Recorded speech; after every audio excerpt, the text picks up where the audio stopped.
on this evening meeting of the State of Florida Auditor General Preliminary and Tentative Audit Findings Review, February 20th, 2017.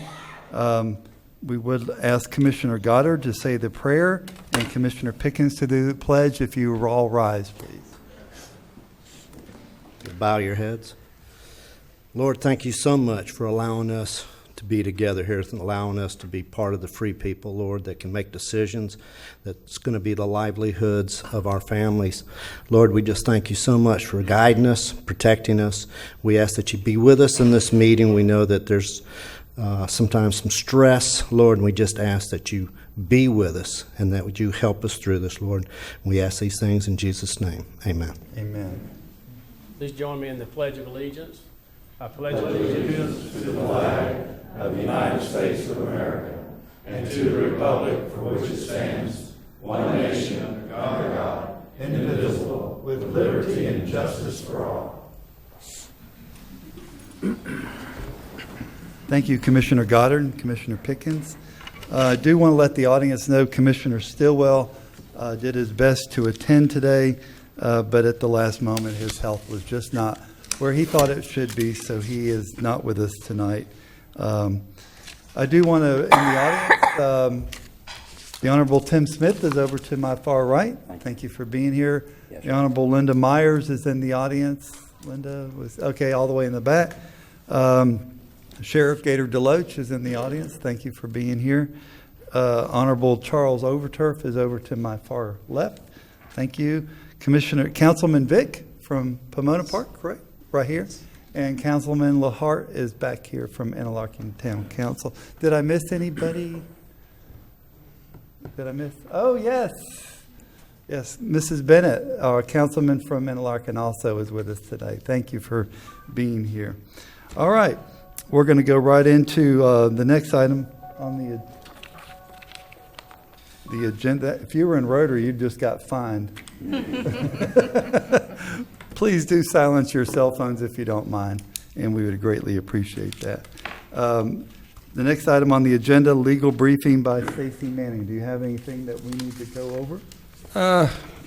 Really, just briefly, the report that was received, I guess most of what I'm going to say everybody pretty much already knows, but these are the preliminary and tentative audit findings.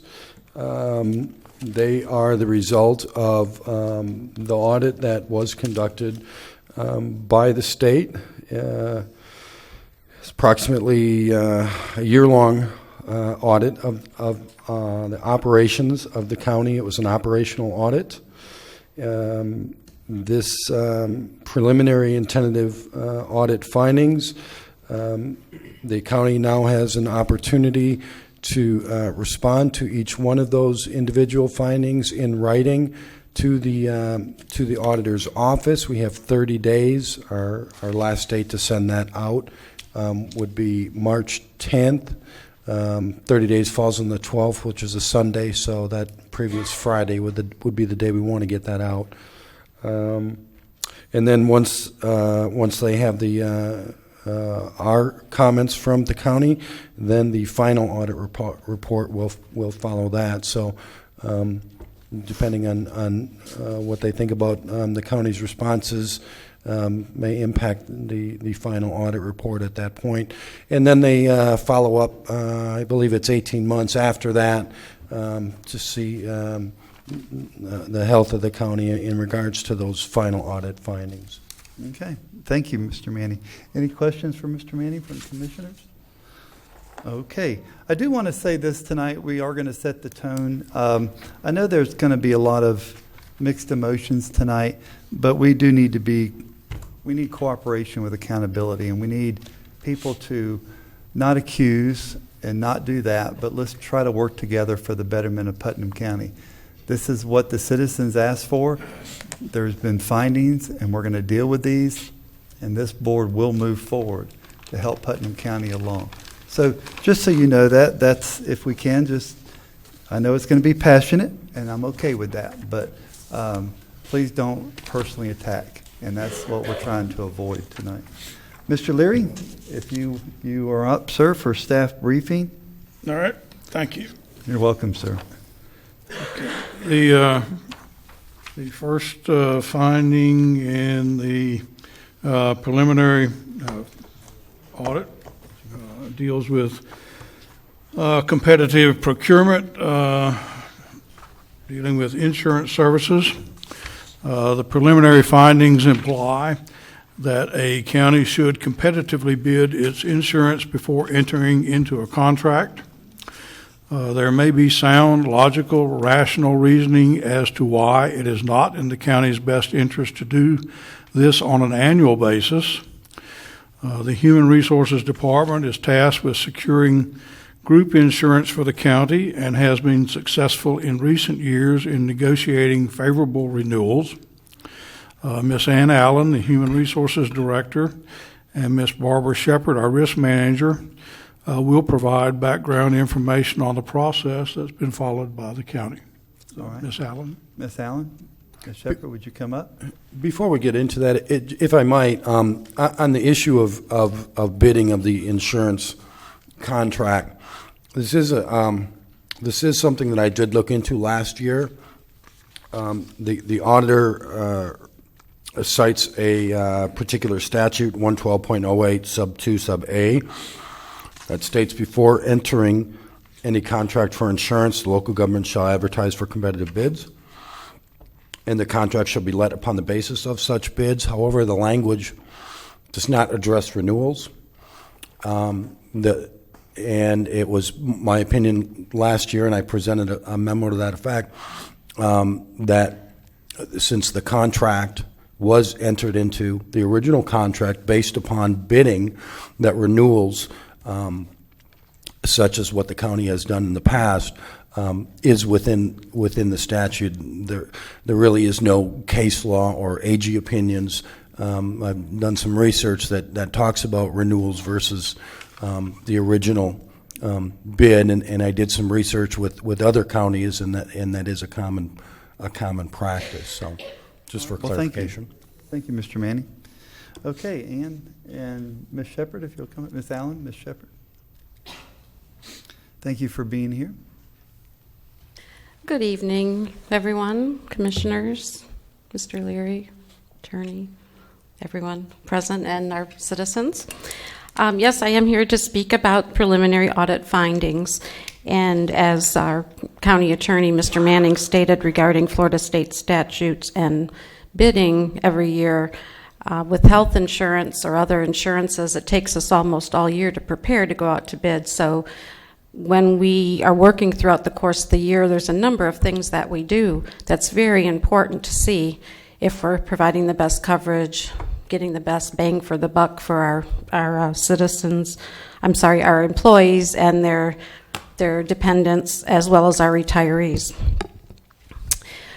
First of all, the preliminary audit findings are showing that the cost of $6.7 million for the 2014-15 year and $6.1 million for the 2015-16 year includes the county share as well as our employees' cost shares as well as the retirees that are paying into this.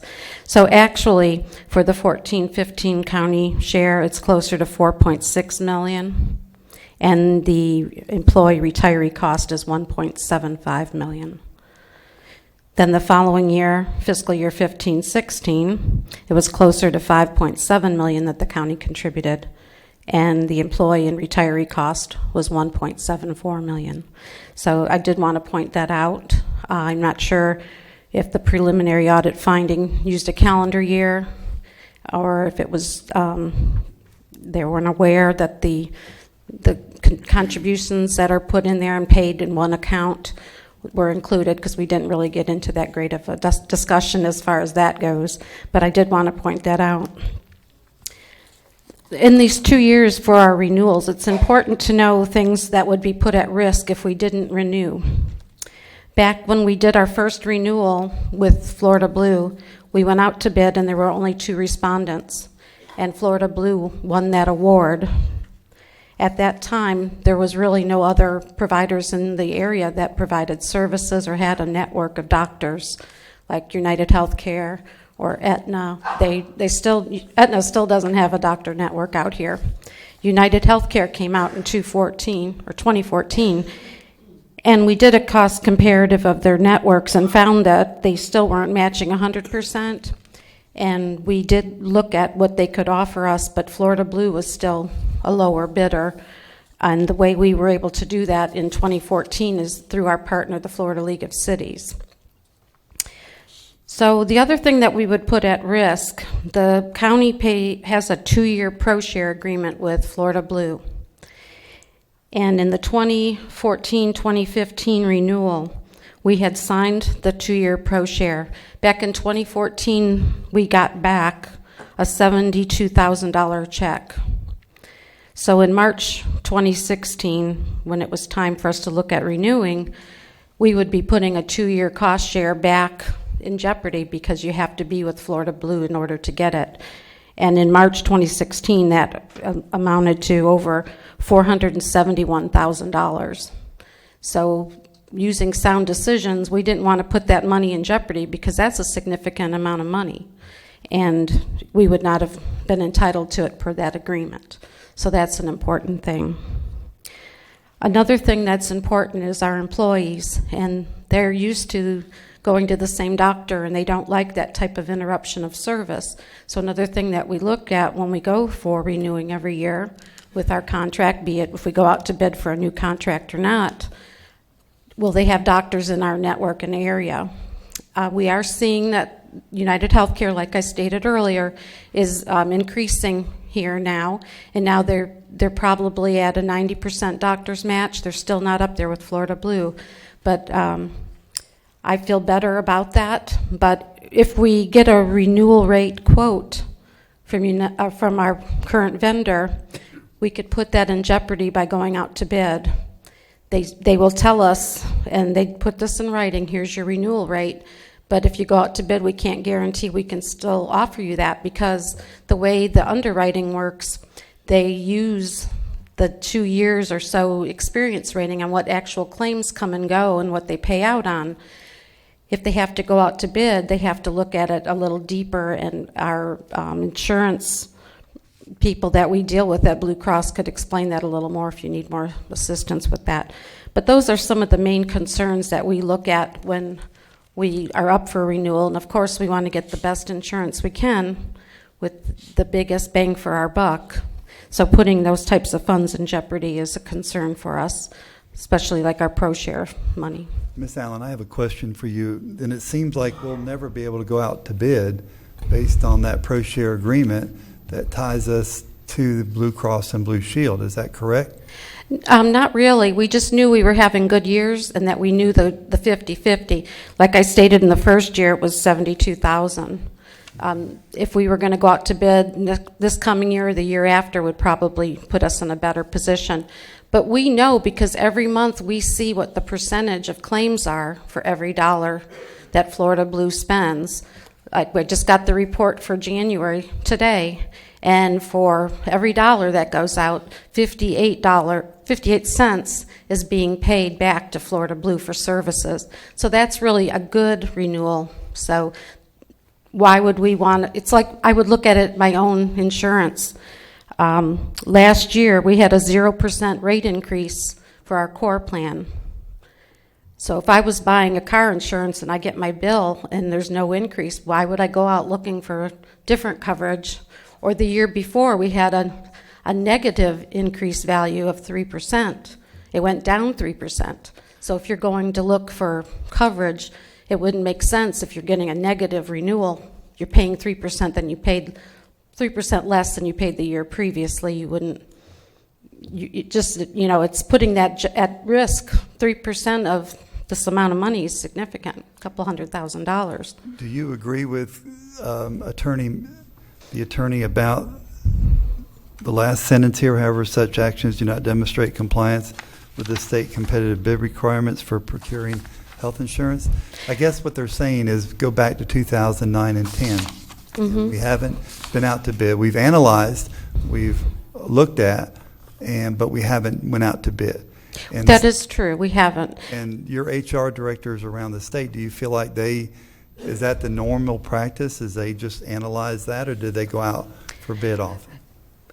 People do not go out to bid routinely every single year. I mean, if we were to do that and apply it to all of our insurances and everything, in last week's agenda, there was a renewal of a contract.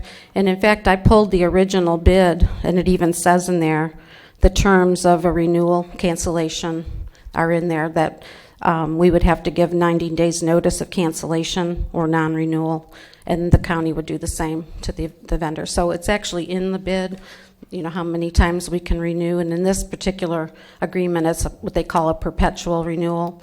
But that doesn't mean, I mean, if our rates were 20%, I would definitely want to go out to bid to see if there's something better out there. But knowing this area, and there's not that many vendors out here, we have one right now besides Florida Blue, and that's United Healthcare. It is getting better, but it is what it is. And I did shop United Healthcare and got a quote using the Florida League of Cities, as I stated, and it just didn't compete dollar for dollar what Florida Blue was able to do for us. Commissioners, any questions for Ms. Allen? I have one last question. You said it takes almost a year to go out for bid if we were to do that. Why so long? Well, there's a lot to do to put all the package together and all the information. Every month we're looking at the monitoring reports. First of all, we would have to give notice to our vendor. We can't do that for 150 days in advance, but there's a lot to get ready and put together to actually go out to bid. We have to formulate a committee to review it, and we have our insurance committee that could do that now. But let's say we decided to go with a different vendor and we don't know yet. It might take 90 days for them to set up the doctor networks. And I think we talked a little bit about that at our insurance meeting, but that doesn't mean it'll be implemented in that 90 days. That means they would do their background. And I have had experience in this. And come renewal date, 10/1, if that insurance employee has their card in their hand and they can't make an appointment, it's not a good scene, let me tell you. And there is a lot of background work that has to go with it in staff. There's payroll changes.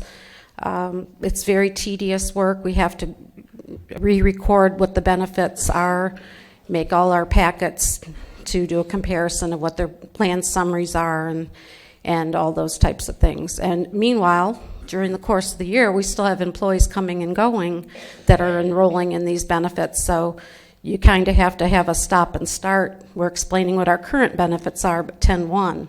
It could be this. So it is a long, tedious process for two people to handle, and we try to do our best. But to get started on it, it is a lengthy process. Well, thank you, Ms. Allen. You're welcome. Okay. Ms. Shepherd, you're up next, I suppose. Okay, good evening, gentlemen. The second thing under insurance was, they said workers' compensation insurance.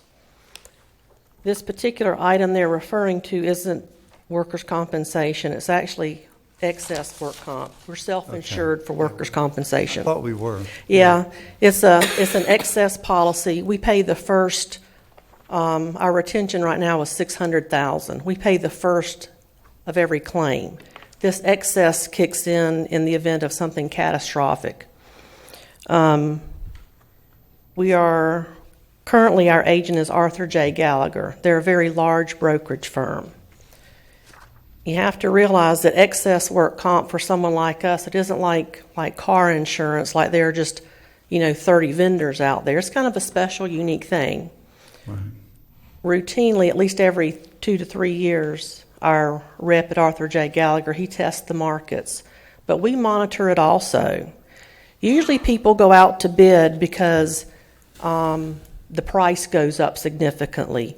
They're unhappy with the service of their agent.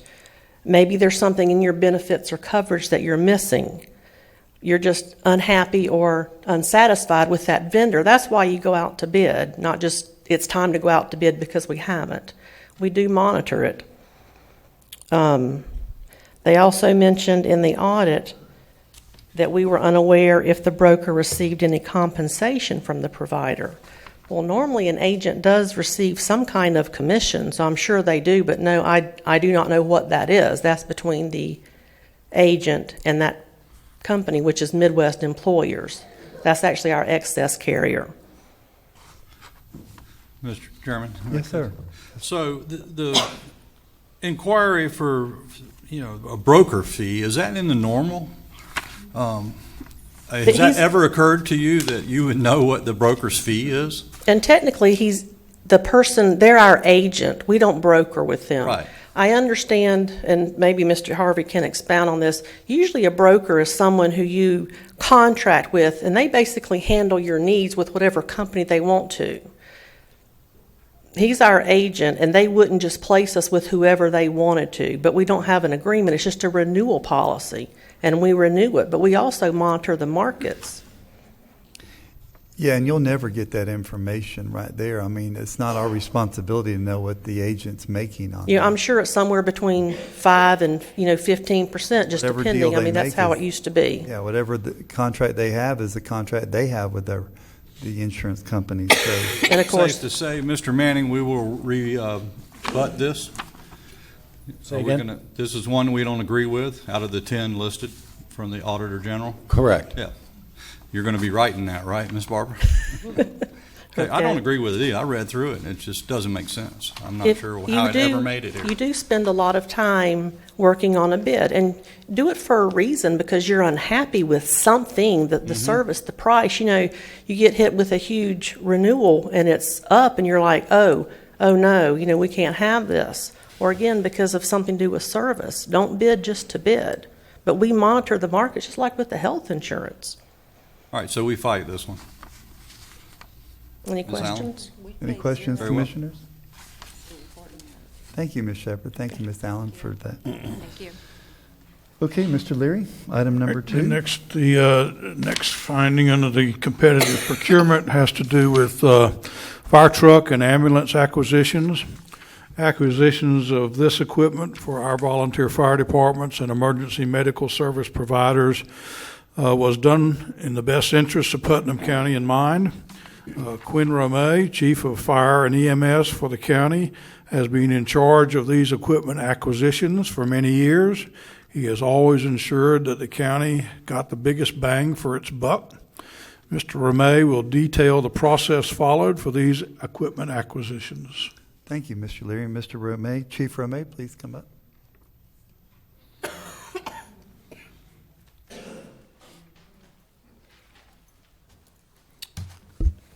Thank you, sir. Thank you. The two findings that were in question, the first one I'll address, and then I'll get to the second one if that's okay. The finding of purchasing a fire truck. What we have traditionally been purchasing for engines are 4-door engines. We've been getting a Freightliner chassis. We've looked at other chassis. We've used other chassis, but the Freightliner holds up better within our terrain and conditions, and we've had better overall longevity with that. So having said that, I went out last year, looked for the competitive vehicle to purchase fire trucks. In the budget, we had 3. That I looked at 2 different mechanisms to do that. The first one was the Florida Association of Counties and the Florida Sheriff's Association, which ended up being the cheaper of the 2.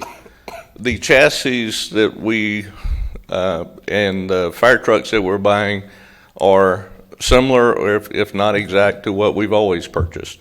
4-door standard commercial chassis, not a custom, not anything elaborate, but a conventional chassis, which in this case is a Freightliner. And the part that they have in question, the 2-door option, is one of the many options that are on the bid and on the particular procurement. Having gone through, built the truck, and gotten the price, I even went back and looked at a surrounding county's price for the exact same truck, 4-door chassis, exact everything identical, and the price we got is a little over $3,800 cheaper per truck.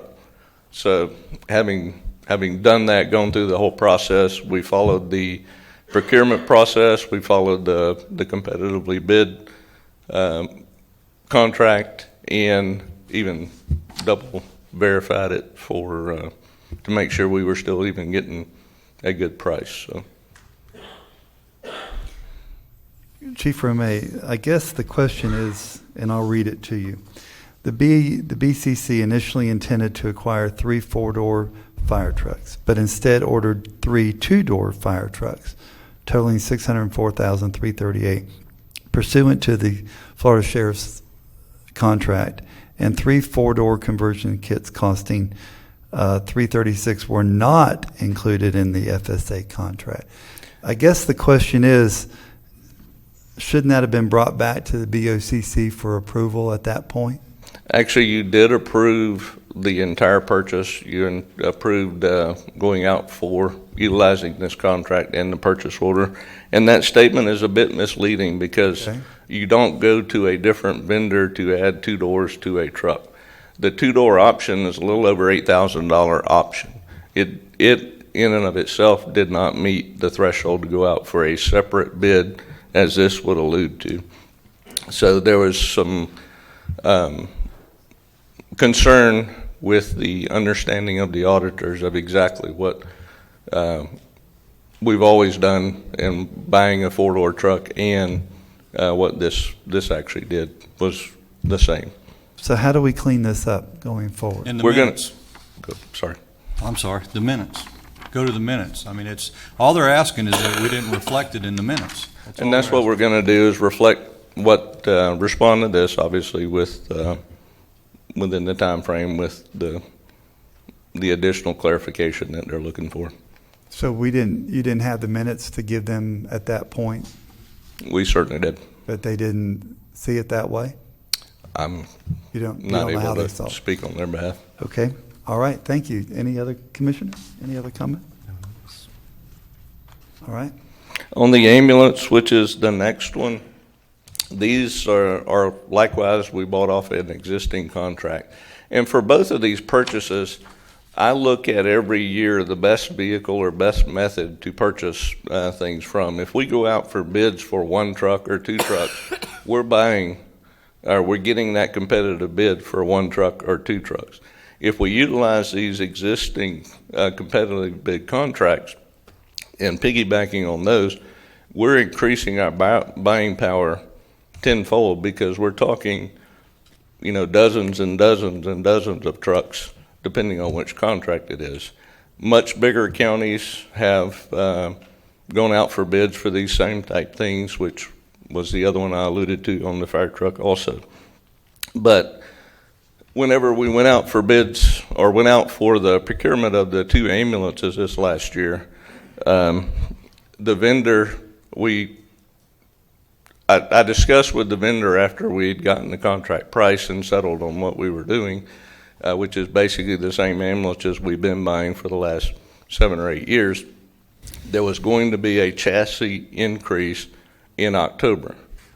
I was working on this for the budget, going through the budget process, and to save that 2% cost, because that's all we're trying to do is save money.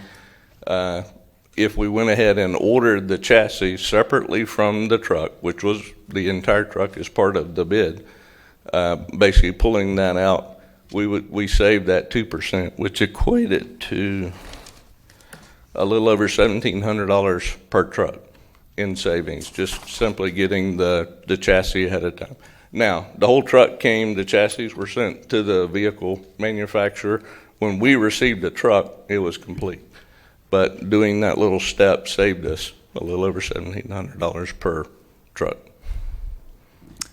Chief Romay, in the comments, it said, however, although we requested BCC records were not provided to demonstrate that the 2% cost savings was attained by purchasing the chassis and patient compartments separately. How do we solve this problem? We have written documentation that we'll resubmit to them. You already submitted it to them, but they still put it in their findings. Correct. Okay. Commissioners, any other questions? Just a comment that, again, is they're still referring to our minutes, saying that the BCC personnel, which is Quinn, did not reflect this custom purchasing, basically, is what they're referring to, but you did. I don't understand. And it either. I shared with him both the St. Johns County contract that we used. It was almost $4,000 more for the same truck than the actual Florida Sheriff's, Florida Association of Counties contract that we used. It was cheaper for Well, the exact same truck. it does say that the invoice and the related purchase orders were not sufficiently detailed to document whether the assembled ambulances included all the features included in the fully constructed ambulances available pursuant to the Florida Sheriff's contract. So I guess that's where the rub was for them. It wasn't the minutes. It was that you could have bought this for this, but we made this. Well, the difficult process or the difficult part of this was getting them to understand that chassis goes with that box. Okay. It's a complete unit. We did not order a chassis and then decide to go out for something later on. The whole process was part of the purchase for the 2 ambulance, and we received the entire ambulance. Okay. The bottom line, we $1,700 a piece savings. on Correct. this. Every penny we're always trying to save. You've been very good at that in the past. We bought a demo one year, didn't we? Mhm. I remember that. Yeah. Thank you. Commissioners, any other questions or comments? Thank you, Well, Chief. I do Whoops. have one. There's no real paper trail on how you purchased this? Yes, there's certainly. We've got the purchase You've got orders. the paper trail. I mean, did you give them that list? And that We wasn't sat acceptable? in my office for several hours and went over. Their questions were general. Their questions were over some other purchases, and this was one of the packets that we did give them, because their original question was the purchase from 10-8, the particular manufacturer, all the various purchase orders and all, and these two were one of those that were handed to them. Well, that's the way I understood you were saying. You had a paper trail, and I just don't understand why it wasn't accepted. The wording again. I mean, we're going to change the wording, right? Some more. Yes, we're going to certainly update in the findings and make sure that they I do. think, like general's the key word there. They're not used to the way you would purchase these things in units. I mean, the bottom line, we still saved $1,700. Now we know how to reword the thing. They shouldn't have any Correct. problem in the future. We didn't do anything wrong here. Because their original questions were not specifically about these two. They were about purchases from the particular manufacturer or the vendor. All right. Well, thank you. Thank you, Chief. Thank you very much. Thank you. Mr. Leary? Okay, additionally, in addition to the fire trucks and ambulances, there was also a question raised or a finding made about 4 additional vehicles. We do not dispute the finding that these acquisitions of those 4 vehicles did not receive the explicit approval of the board. It must be noted that the amounts paid were the equivalent amounts provided for in Florida state contract pricing, and that the purchases were made locally. From an administrative perspective, the General Services Director is considered the gatekeeper for the processing of purchase orders and ensuring that appropriate items are submitted for the agenda for board approval for both acquisitions, bidding of contracts, and contract renewals or extensions. The current General Services Director was not in the county's employ during the period of this audit.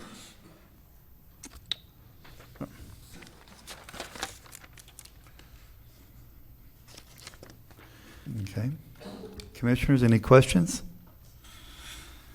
Again, I'd just like to point out that Mr. Leary, he's alluding to our previous General Services Director, that would it be fair to say that the person was suffering major health problems at the time that these vehicles were purchased? Was it in that time period?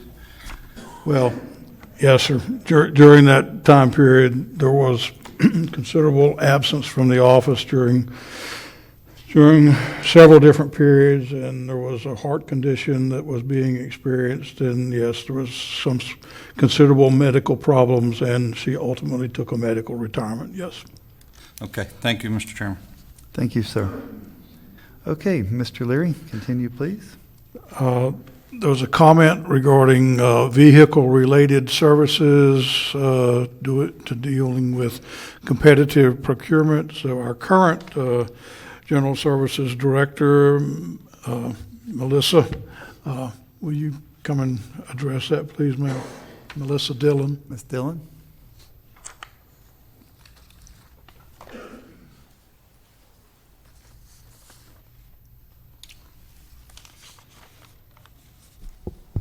Good evening. Good evening. The particular discussion in the audit report that I'm here to speak about is about our fuel contract. And our fuel contract was competitively solicited in the year 2000. And the way fuel contracts are solicited is basically what you're bidding out is the vendor's upcharge. The fuel prices themselves are set by the Oil Price Information Service, which is a pricing index that comes out once a week. And so the actual fuel price is based on that index, based on what that price is for that week. So what you're bidding out with a fuel contract is the upcharge. You're building out the service that the vendor provides you, their operational costs, their delivery costs, their equipment costs, and their profit. Now, since 2000, and when that contract was entered with the vendor, we have, the county has very carefully monitored that contract, and each time that contract needed to be up for renewal, it was brought back to the board. All of the extensions were brought back to the board. So in that regard, we were in compliance with our procurement policy. Each time the board reviewed the contract, it was decided that we are still receiving the vendor's upcharge prices from the year 2000.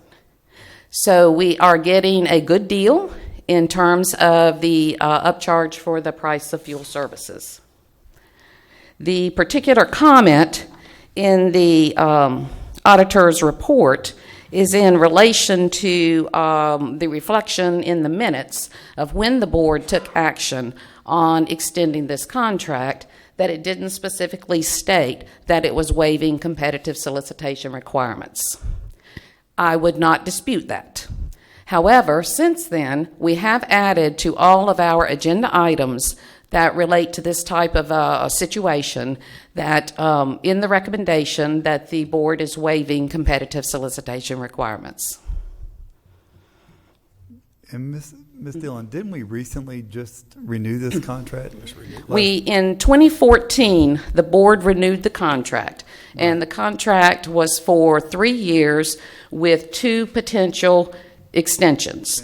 And we just did an extension on this recently. And that's a local vendor here in Putnam. It's a local vendor. Okay. All right, commissioners, any questions for Ms. Dillon? Yes, I have one. Just how difficult is it to go out for competitive bid? Is it a long process? Well, it probably would be about a 2 or 3 month process. In 2014, when the contract was renewed again, there was an analysis done of the benefit analysis as to whether to go back out for bid again would be beneficial to the county. And the analysis looked at all of the surrounding counties, and we assimilated all of the upcharges that the surrounding counties were paying, and it was obvious that Putnam County was getting a great deal. So at that point in time, it was decided that for the benefit of the county, we would renew the contract. But to answer your question, in 3 months or so, a bid could be done. And about how costly would that be to us?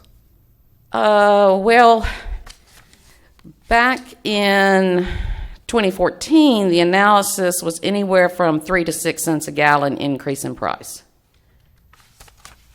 if that's what you mean.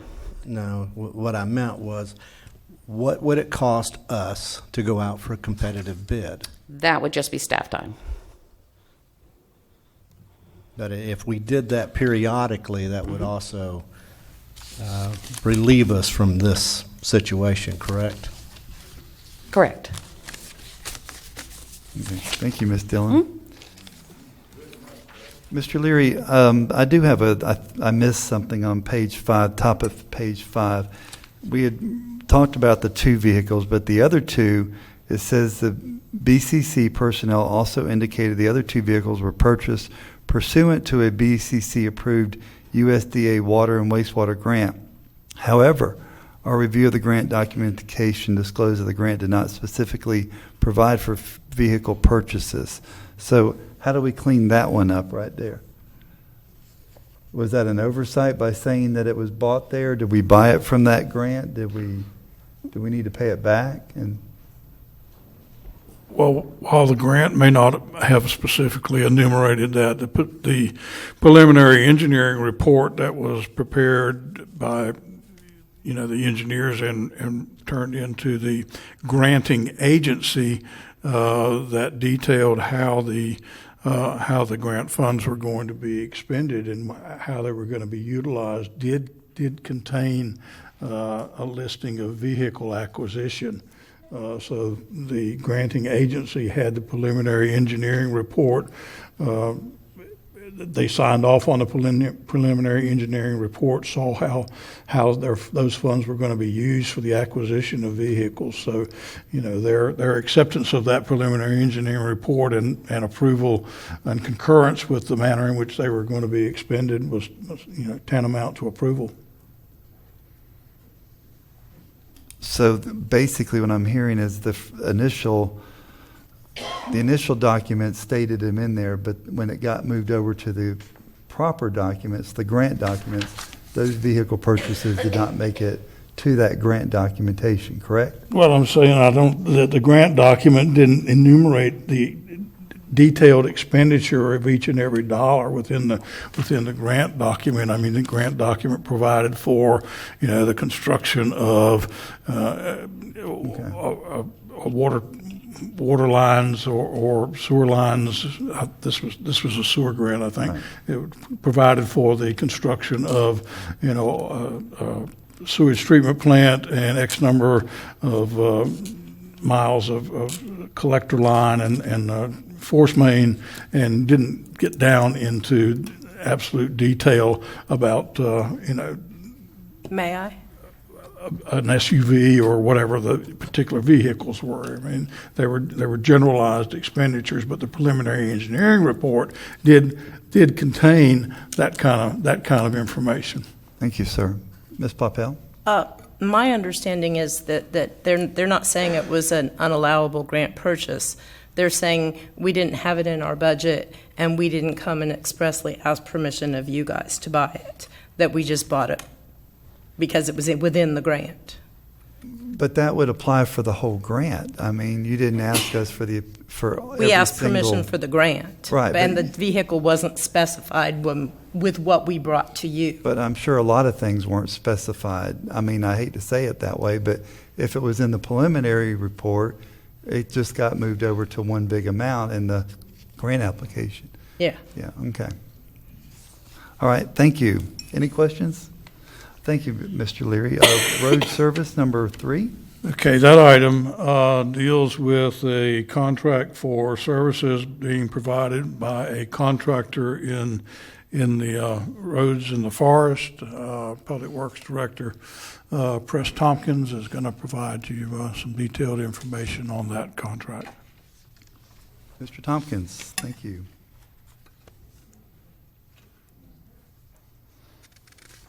Good evening. We did considerable research on this particular item, and this happened before my tenure, so I was at a disadvantage to look everything up. So maybe that was my advantage. But we piggybacked onto a contract with U.S. Forest Service for a company that was Orange Springs Construction. Their forte is they do hundreds of miles of road construction a year for the Forest Service. I think we have about 9 roads in the forestry that we piggybacked on their contract to grade these roads approximately once a month. We had several contracts with them. The time frame that the audit was looking at, we did not have a contract during that period. I believe it was just an oversight. It was one of those things we just said they were doing the work. We budgeted for it every year, so we had it in our budget to pay them. It was approximately $50,000 to $60,000 a year. But during that time frame, we did not have a contract. We do have an option right now, and I'm going to bring this up to the board with the audit. Since we don't have a contract, we can request from the Forest Service with a 30-day notice that we are not going to go out for a bid or go out for a contract with this particular company, and the Forest Service will take over the maintenance of these roads because they are owned by the Forest Service. So we could eliminate this from the audit by saying that we are turning these roads back over to the Forest Service for their maintenance. It would not become a county obligation anymore. Other than that, we'd have to go back out to bid, or we would come to the board with a request to either piggyback off an existing Forest Service contract, but there's a lot of paperwork needs to be done on that aspect of it.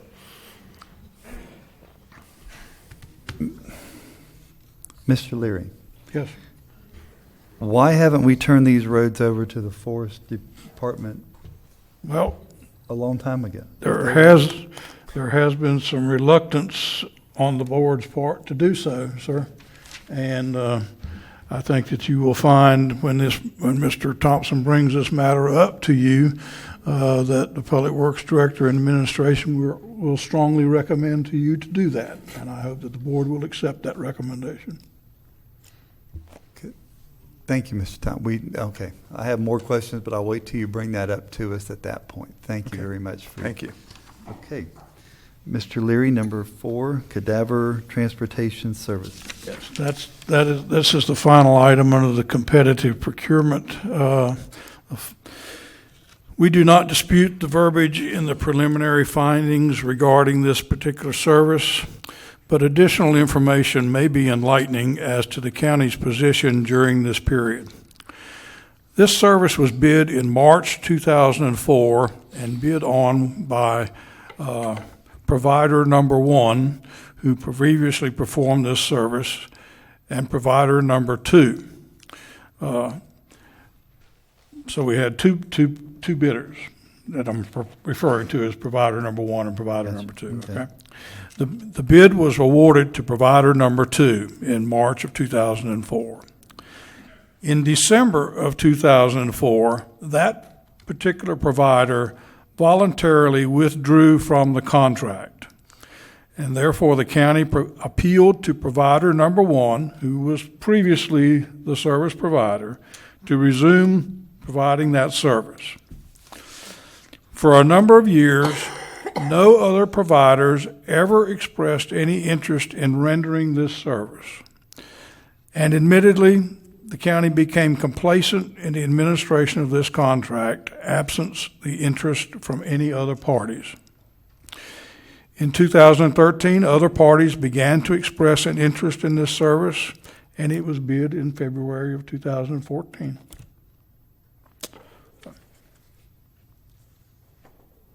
Okay, commissioners, any questions? No, that's what happened. I remember discussing it in previous workshops, and basically nobody ever wanted it. That's right. All right. By the way, we had a great deal on that too. Per trip, it more than doubled when we did go out to contract. Yeah. The price did go up, yes. All right. I guess there's a way to document that if there's nobody that wants to. Oh, it's bid on a certain documented. thing, You I can, guess. Mr. Leary can provide that all day. Yeah, We had it for $130, and my memory was right. I'm not per sure of trip. the pricing. We've got the bid documents in Ms. Dillon's files. Okay. All right, Mr. Leary. Okay, Mr. Manning. Yeah. Before moving on off of this topic, I'd just like to make 2 points on the competitive bidding topic.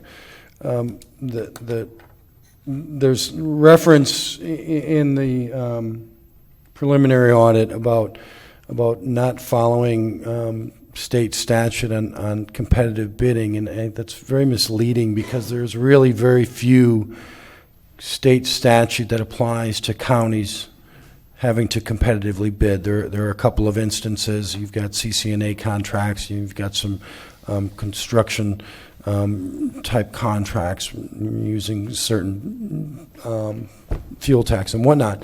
But generally speaking, it is the county's own procurement code that we look to see that it's being followed. And the county's procurement code, although old, and we're working on updating that, it does provide for this board the ability to waive those competitive requirements when in the best interest of the county. And I believe many times that has happened. It may not have been reflected in the minutes, but certainly by this board accepting or agreeing to a contract that is brought before them without a competitive bid, and there's discussion about it, certainly it's implied that you're waiving those competitive bidding requirements. With that said, we have now changed that to make that very explicit in the agenda items that a waiver request is being made in those instances. In regards to the expired contracts, there was a handful of them that were discussed here. Certainly, when two parties are have a written contract, and both parties are performing according to that contract, although the date of the contract may have expired, if both parties continue to perform under that contract, they certainly are still performing, although at that point it may not be a written contract with a definitive end time. There certainly is a contract that the parties are performing under. So they don't always have to be written. Certainly that's best case, and that's, but just want to get that on the record. So it's your legal opinion that if we enter into a contract with someone, and the contract expires, are we still in the contract, or we just are working under the contract provision? The parties are operating under the contract terms, certainly still, but the actual written contract has expired, but the parties are still operating under those terms. So it's not implied that we have one, it's just that... Right. And certainly, and many times it happens that you'll have a contract, a written contract that may expire, but the parties agree after the next 6 months of continuing to perform under that contract to then retroactively renew it, and that happens as well. So it can be an oversight, but it's certainly not necessarily detrimental to either of the parties in those situations. That's not a given anyways. How close are we to seeing that new procurement policy come out? Gosh, you putting me on the spot. I can't say specifically. We've got a draft. Melissa has sent something over to Stacy and I. We just have to, with everything going on, we haven't had the time to have the meetings that we really need to focus on it. But there is a draft out there, and we just need to sit down and work it through and bring it forward. One thing I want to see when we do is, and I know we're getting a little off topic, and I'll bring us right back, I promise, is I don't mind piggybacking, but I'd like to keep it into a local area. Remember a contract out in Texas that we piggybacked off of. That just really gave me a lot of heartburn. And I thought it was far-reaching at that point. So that's just me. Well, and it's, and that's a good point.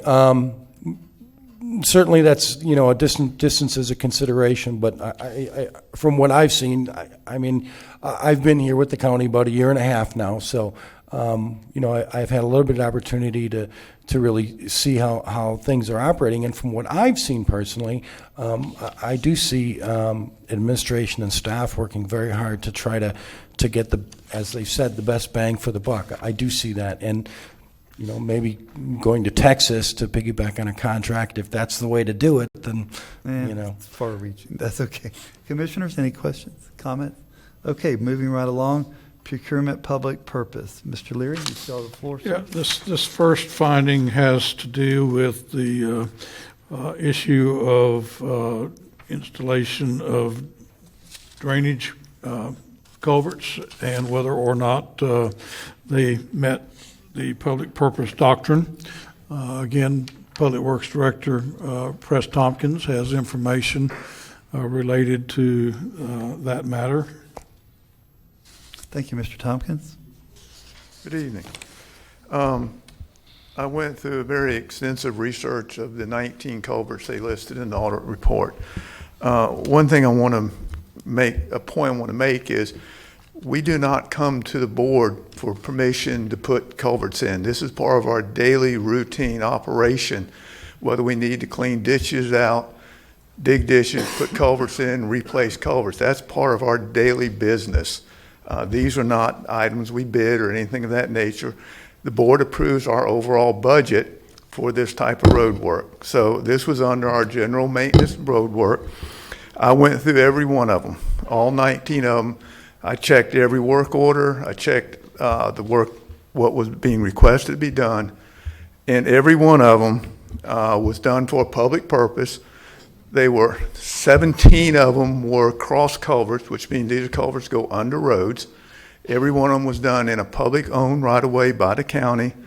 We either replaced crushed culverts, failing culverts with new culverts, or sometimes the culvert need to be upsized to increase the drainage area or the functionality of the drainage system.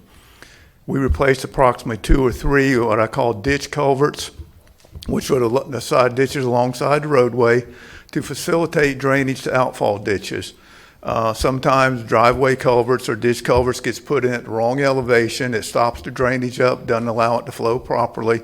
So out of that 19, I believe 2 of them were ditch culverts we had to change out to get to the proper elevation to allow the drainage to flow properly to the outfall ditches.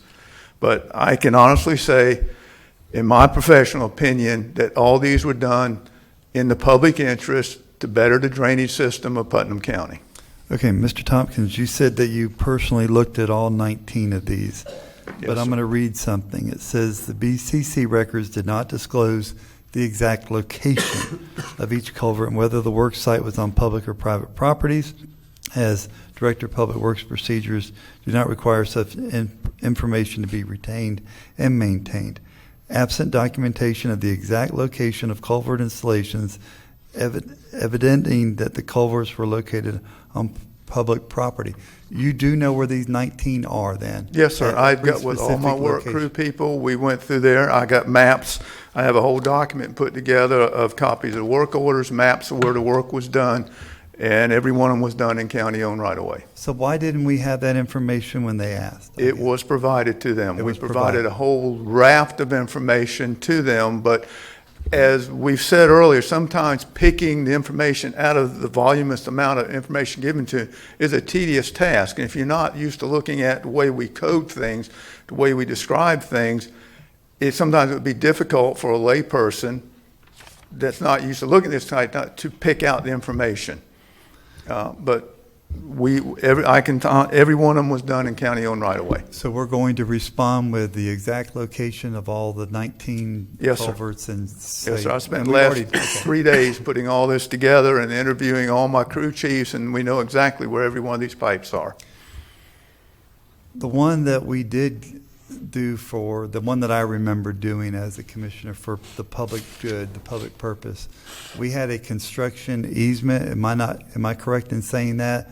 Or an easement for that one? Which, Buffalo Bluff area down? that was one that we specifically answered to the auditor. We gave a specific response to him, and they were satisfied that we had the proper easements and the proper notifications to construct that particular pipe. And we are working on the permanent easement on that, correct? We have drafted that document up, but that was not one of the 19. They had cleared that one previously from our list.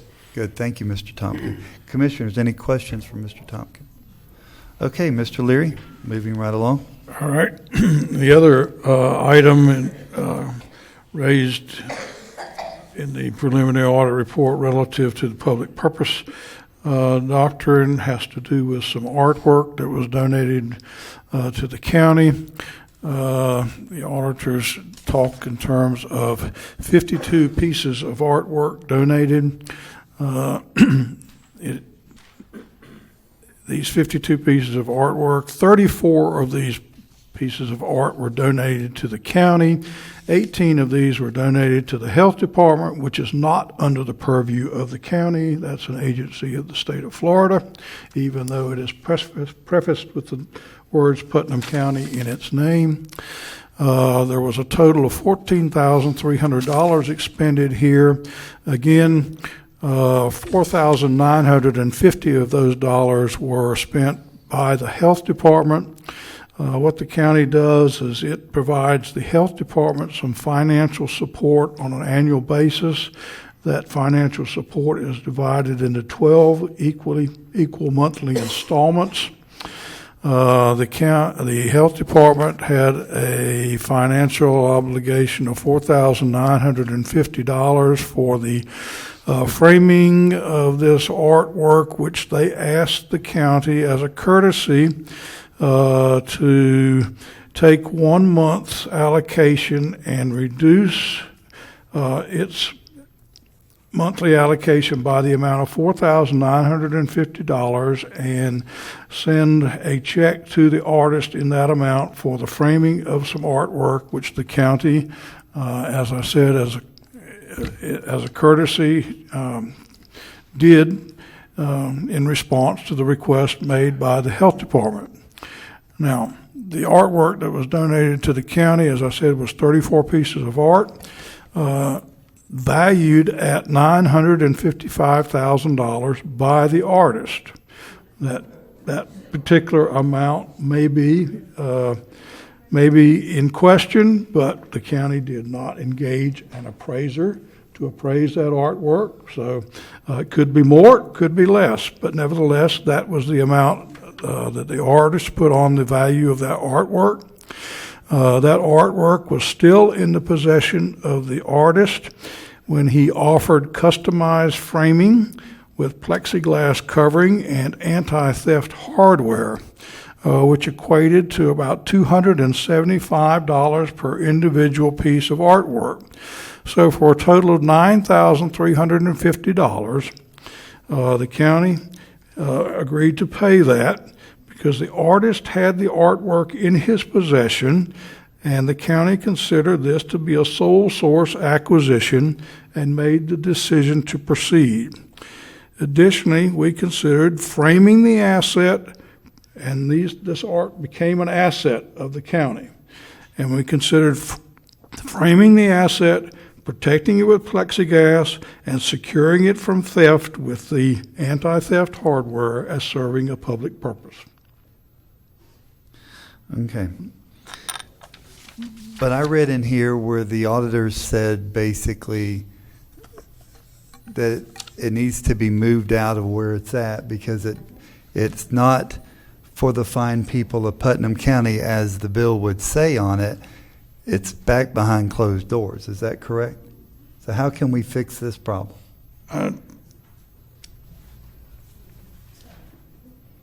Well, I don't know if I see that in here. I remember him saying that when... They may have said that, but it's not in the audit. Well, if it's for the fine people of Putnam County, I think it needs to come out from behind closed doors. It's not, those are public hallways. The artwork is in a public conference room. Okay. Those are public hallways. They're available for anybody to come and go in those public hallways. I mean, those aren't restricted to staff only. They're available for the public. And I might add that the artist himself specifically donated that artwork to be located in the specific location in which each of those paintings is located. I mean, he himself walked the hallways and put each painting where he wanted it placed in the hallway because he donated it for the purpose of adding some color to some hallways within county government offices. Commissioners, any questions, comments? Just a comment that I might add that the building was just renovated. The walls were bare, as well as this room you're sitting in now. It had none of the soundproofing features. Everybody echoed in here. We had a time getting these buildings presentable for the public. And then that was just a part of the process. We put, Commissioner Flagg had these inspirational frame posters put up, and everybody had a hand in decorating the place to what you see to this day. And I think that the hallways over there look good, in my opinion. Commissioner Goddard, you had a question? No, I was just saying that It is mentioned right there, determined of record to serve public purpose. Okay. Mr. Leary, continue on. All right, sir.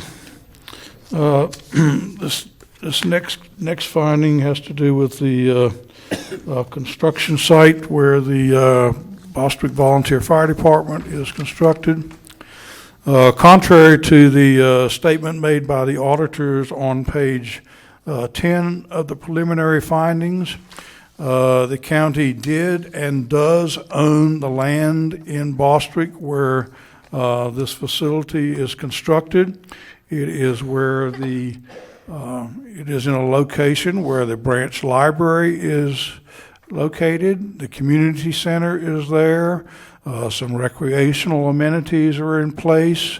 Parking was available, and the old Bostwick Volunteer Fire Department station was on the outer fringes of the property. Additionally, the citizens of the community, represented by the Bostwick Community Action Incorporated organization and its president, expressed their desire to have the new volunteer fire department station constructed in that location. Chief Ramey served as the project coordinator and liaison with the architect, and he's going to provide you some additional background information on that project. Chief Ramey, please come forward.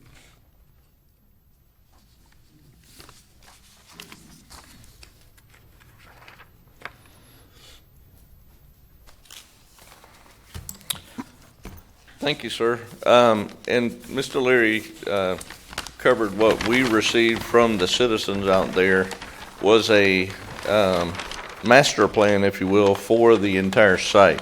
If I may approach, I'll give you have a copy of that.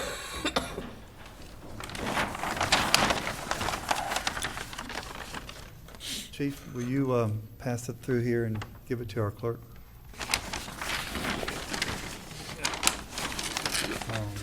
Take it over to the clerk. The community Show it took to the public. Chief Romay, if I could, this master plan was also donated from a landscape architect. correct. This plan was we met with the. Commissioner Goddard, I'm sorry. I got to see it. could you bring it up here for Commissioner Pickens to see? All right, hang on just a minute, Chief. So, I'm good. all right, thank you. And you can give it to the clerk now. Thank you. Early on, before this project became a reality, we met with the community association out there. Mr. Hartwood was the president at the time of the association, and the citizens expressed a desire for the county to help build a fire station out there. The station that was currently there was a station that was built in probably the 50s or 60s. It's a block building. You could open the front door and see light through the back, and it had a dirt floor. That station was a code case actually with the county because of the several violations, electrical, plumbing, and a number of other things. So there was some additional influence to ensure that the citizens out there had a fire station not only that would serve the public out there, but they could be proud of for many years to come. Through that process, Commissioner Liable, myself, met not only with the association, but the volunteers, and there's a number of things that go into considering a site for a fire station. I would submit that we did have a site selection committee, although not formalized. That site selection took a multi-phase process in the fact that we did look at other sites. We looked at another site that was out on Highway 17, a mile or two, a little further north of Bostwick. But in considering those other sites, there's some other things, and Commissioner Harvey certainly would know. The ISO plays a role in rating fire departments. If we moved the fire station from the location where it currently was, we stand to have citizens without fire the capability of getting fire insurance by moving it because it's road miles associated with where the actual station is. So that was one of our major considerations in where the station was going to be.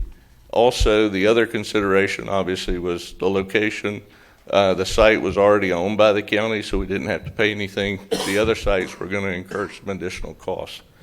So, although formalizing the process, I think would be a good suggestion, and Miss Melissa and I have talked about that with future, having a committee and looking at the various things. I don't see that as any detriment to anything we do. But the other suggestion that they had was the $350,000 GMP. That price was what we had in the budget. We put that price together with the help of our architect, and to ensure that everybody knew what we had budgeted, and obviously trying to save money, that's why it was in the request for qualifications. So I'll be happy to answer any other questions or elaborate further if you'd like. Chief Romay, I have a couple of questions. I certainly wanted a fire department in Bostwick, but I remember taking a little heat on this one, if you don't mind. And one was because it was on tape that the architect said we could build it for X amount of dollars, but a contractor said no, it was going to be well over the $700,000 mark. And I remember him coming up here and testifying before the board about that. Then when the bids came back, when we built it, sure enough, we're up to the $670,000. And we blamed some of that on, if you remember, that we found wetlands on the property when we started building. But the wetlands had been there. And if I'm not mistaken, didn't the county provide the dirt and the dirt works out there to kind of absorb some of that cost too? Well, in the construction price, the overall price that we ended up settling on was $670,350. Right. That included site work and the building. The site work itself, the original price from the contractor was $208,790, because we were going to have to move the site, a bigger retention pond, and also elevate the site. To offset that cost, the county provided the A3 sand for a savings of a little over $20,000 to reflect the $188,000 site work. I would submit too that the building itself, the cost that we paid the contractor, was $555,350.61. We did that through a number that included the site work, but we did that through a number of different things. As y'all are aware, I look for federal excess property all the time. The lights in the building, the new lights, came from the Federal Defense Department, all of those. The water tanks for the fire system came through an agreement with a local vendor who no longer needed them, and we just had to move them to the site. So we looked at every avenue to value engineer this project to get it from the 670 to the 555. So. All right, thank you, Chief Romay. Any questions or comments, Commissioner? I would just like to, if I could, clarify what Chief Romay, you're still using a lot of acronyms and stuff for our new commissioners, but those tanks he's talking about and quite a bit of equipment, lighting and stuff for that fire station, in layman's terms, were recycled. And he got them from the federal facility in Stark and brought them over on the back of trailers and stuff to save money in every way that we could. And I'd also like to bring out the point that the lots we looked at North 17 and West River Road exceeded $200,000 also. That's all. I think what you've done is commendable, but I still go back to the same thing. If you were told that this was going to cost $700 or $700,000, and you had a quote for $350,000, how did we get blindsided with another $300,000? The site work. The building itself came in at $388,808 complete. Okay, so the original price did not include any site work at all? The original price, we did not know the wetlands and those issues were there, so we did not consider that with the architect. Based on the local the citizens that were there, the architect for the Mr. Hartwig, the president, and the master plan that you see that they submitted. It shows all of that area with items there that they wanted the county to ultimately put there, but we couldn't do that in the end because we found that whole area in the back was wetlands. So we had to readjust and reevaluate what we were doing. Okay, I guess my question, and I wasn't there, but if you were told that it could cost $700,000, did he have a basis? Was it with the site work included that was, going to be, a major undertaking, or was any of that considered at the time of the quotes? Of the original price, we did not have that, but as a result of the bids and the additional engineering looking at the water management, yes, that's how we came up with the overall price of the $670, $350. Well, as I read this, it's almost as though there was an extra, as though, we're going to do it for $300,000 and now we're going to do it for $600,000. I guess I don't totally understand. I understand how these things played out, but why didn't we see this in the beginning when we said it was going to cost $300,000 and now it's costing $600,000? I mean, that's I don't quite understand. And Mr. Taylor, the architect, is here. He certainly may be able to elaborate more on how the original price came to be, but not having the wetlands addressed and not having that ahead of time certainly played a role in the price and the difference. So. Well, and I might be speaking out of turn, but if a contractor that was turning this down because he was saying it's going to cost $600,000, $700,000 to do this, why wasn't that considered as to why he's asking more? I mean, he's asking double what you were putting the quote out for. Well, the request for qualifications went out subsequent to having that information. That was in the request for the contractor. We had 2 respondents. Those 2 respondents, based on their qualifications, were evaluated by the purchasing agent and a committee to rank them, and the ultimate contractor was selected by the committee and then ultimately the board. Okay, I'm gonna leave it alone. I just don't still quite. As being a contractor, I have a hard time understanding how I could tell somebody I'll do it for $300,000 and then want $600,000 when I walked away. Well, the contractor, that was not from the contractor. That was from the architect when we originally were looking at this project. That was not, the contractors were not even involved at the time. Can I intervene? Just Yes. the landscape master plan. When he talks about architect, he's talking about the landscape architect under water management jurisdiction.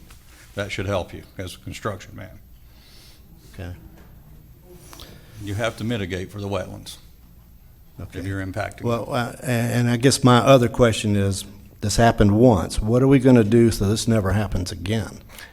Certainly the recommendations, I think we have already discussed moving forward with those, and that would be my recommendation, is that we certainly don't put the GMP in the RFQ, and also the site selection committee looks at this particular or any site in the future much more in depth. Okay, thanks. Our goal, if I'm not mistaken, our goal right then when we voted on these was to have a cookie cutter pattern that we could send throughout the county. And this one did not work the cookie cutter pattern. And I remember that. I remember the tape saying we can do it for $350. I remember all that. I remember the wetlands. I remember the price coming back. So I appreciate you. I know you're kind of in the hot seat there. Don't mean to do that to you. That's not the goal here. We'll move forward. And as Commissioner Goddard says, how do we not do this again in the future? Probably number one, knowing what we own. And number two, knowing what wetlands or where they're at. And, it's maybe the gift horse doesn't have good teeth to begin with, so. And just to follow up on that, you're exactly right. The building itself that we used is the cookie cutter. And we can take that in many different forms, fashions, to different locations. And the volunteers and all of our fire service have a number of needs, particularly in the construction and aging stations. So that's exactly what, this building, this set of plans is for and was for. The only difference would obviously be the site work and how you lay it out. Okay, I just want to add, I think the intent was good, very good. I do know what was there. I do know what is there now. So, we did good, but we just don't want to do it again. I certainly agree. Thank you, Chief. Thank you very much. Mr. Leary, continue on, please. All right. Finding number 4. Has to deal with the monitoring of vehicle usage. We do not dispute this finding. We do trust our employees to operate vehicles assigned to them consistent with the verbal instructions provided, but a policy requiring maintenance of a daily usage log will be developed. Okay, commissioners, any questions on that? That sounds good to me. And that should even go to the 2 vehicles that the Board of County Commission uses out here. And I started adding that reflective a few weeks ago after we met with the auditing team, where I took the vehicle, why I took the vehicle, what was the mileage on the vehicle, So I think this is a good thing that'll clean us up a lot. Because I guess what they were saying is there was no way to match the mileage to the gas that was being purchased, and that's what we were up against. And we could have got scammed by an employee, hopefully not, but something could have happened on that. I understand. Okay, so we don't dispute that one. Number 5, number 5, finding number 5, construction site. Yep. No, I'm sorry. Park development grant agreement compliant.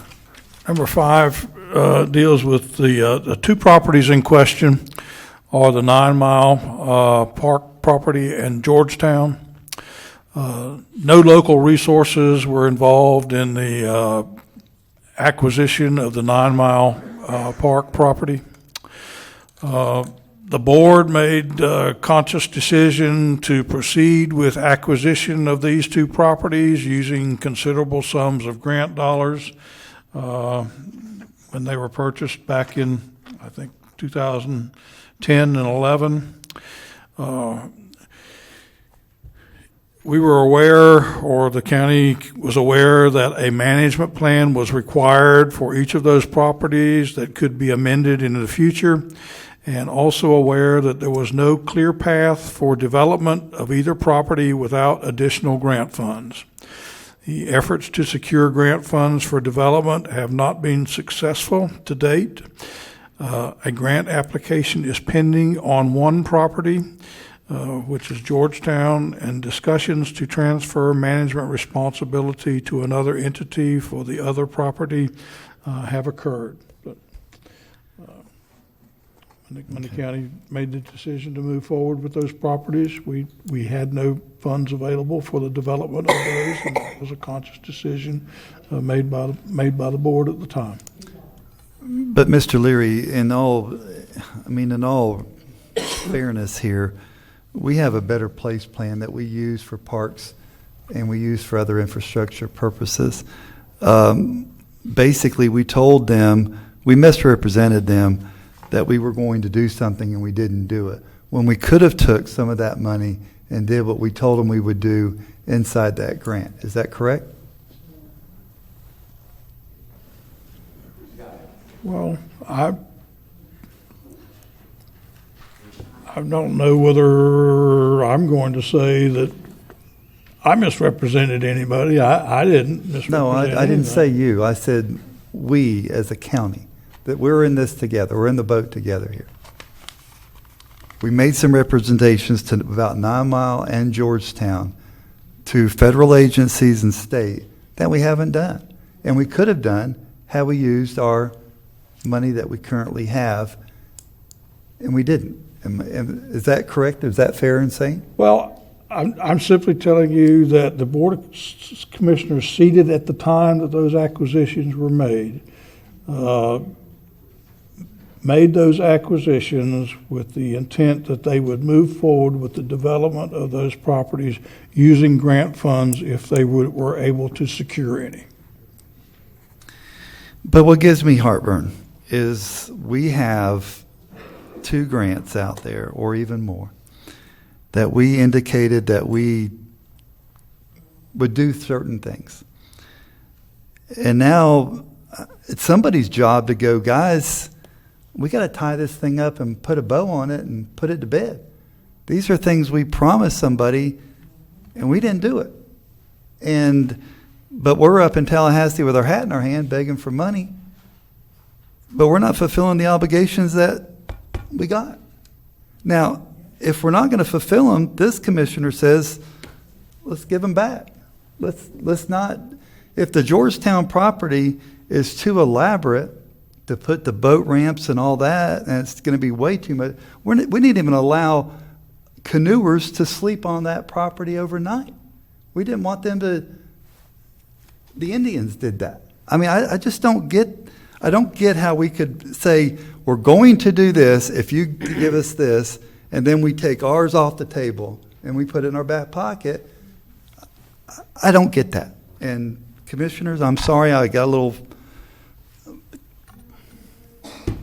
I'm not going to disagree with you. I read that's basically what I read in here also.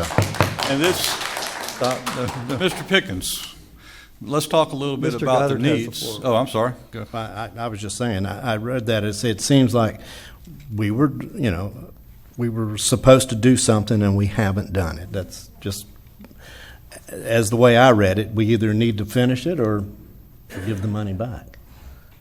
And that's just my 2 cents. Mr. Lible? My question was, and I hope some help from Commissioner Pickens also, is the fact when we were looking at this property, we were going to apply to FERDAP grants. Nobody discussed anything in particular, just like Mr. Leary's saying, but the need was there for a park in South Putnam.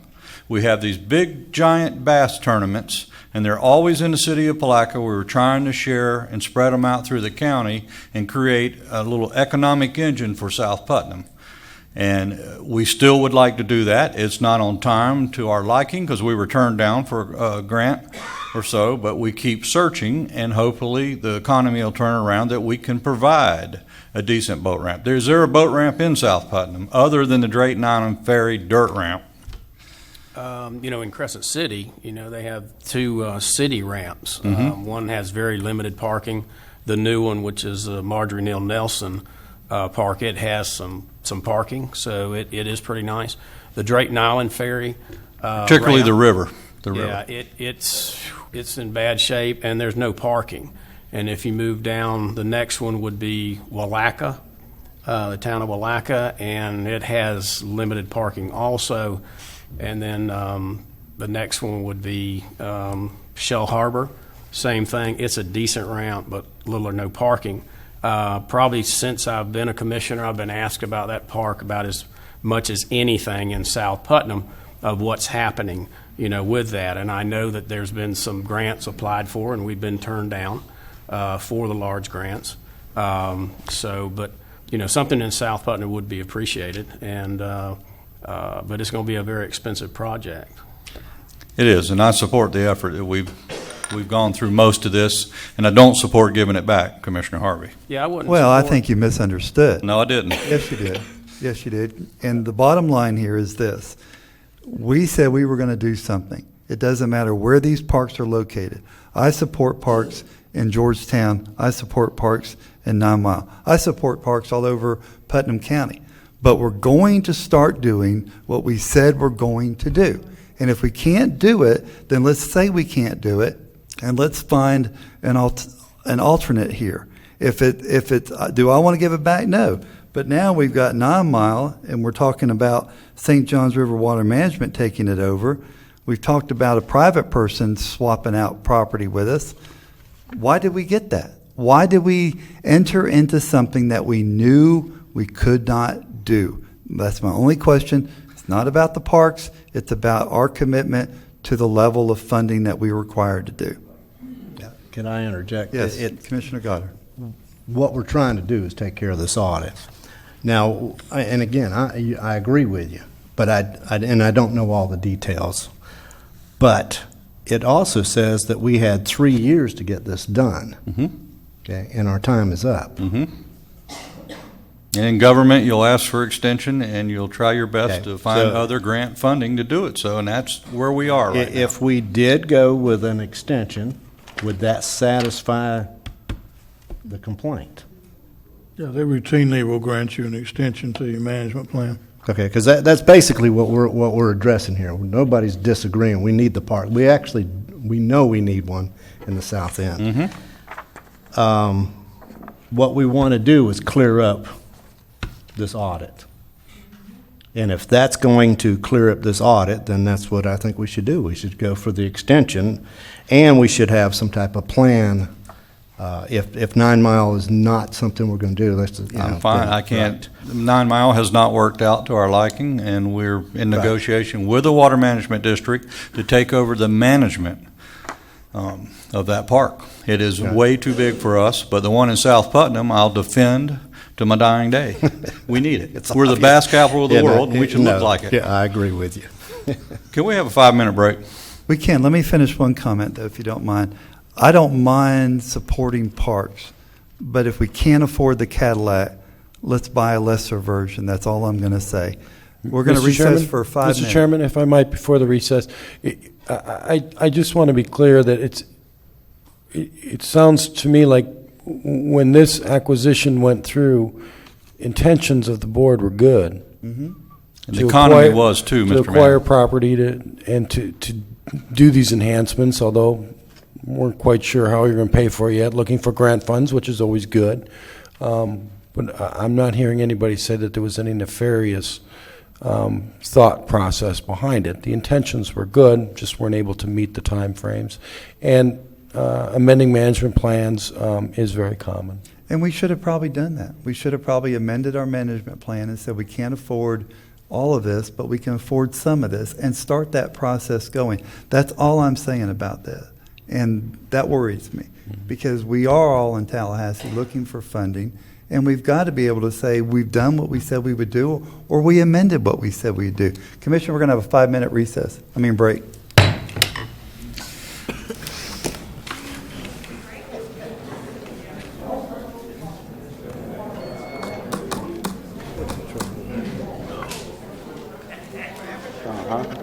You don't get to leave this one. Nope.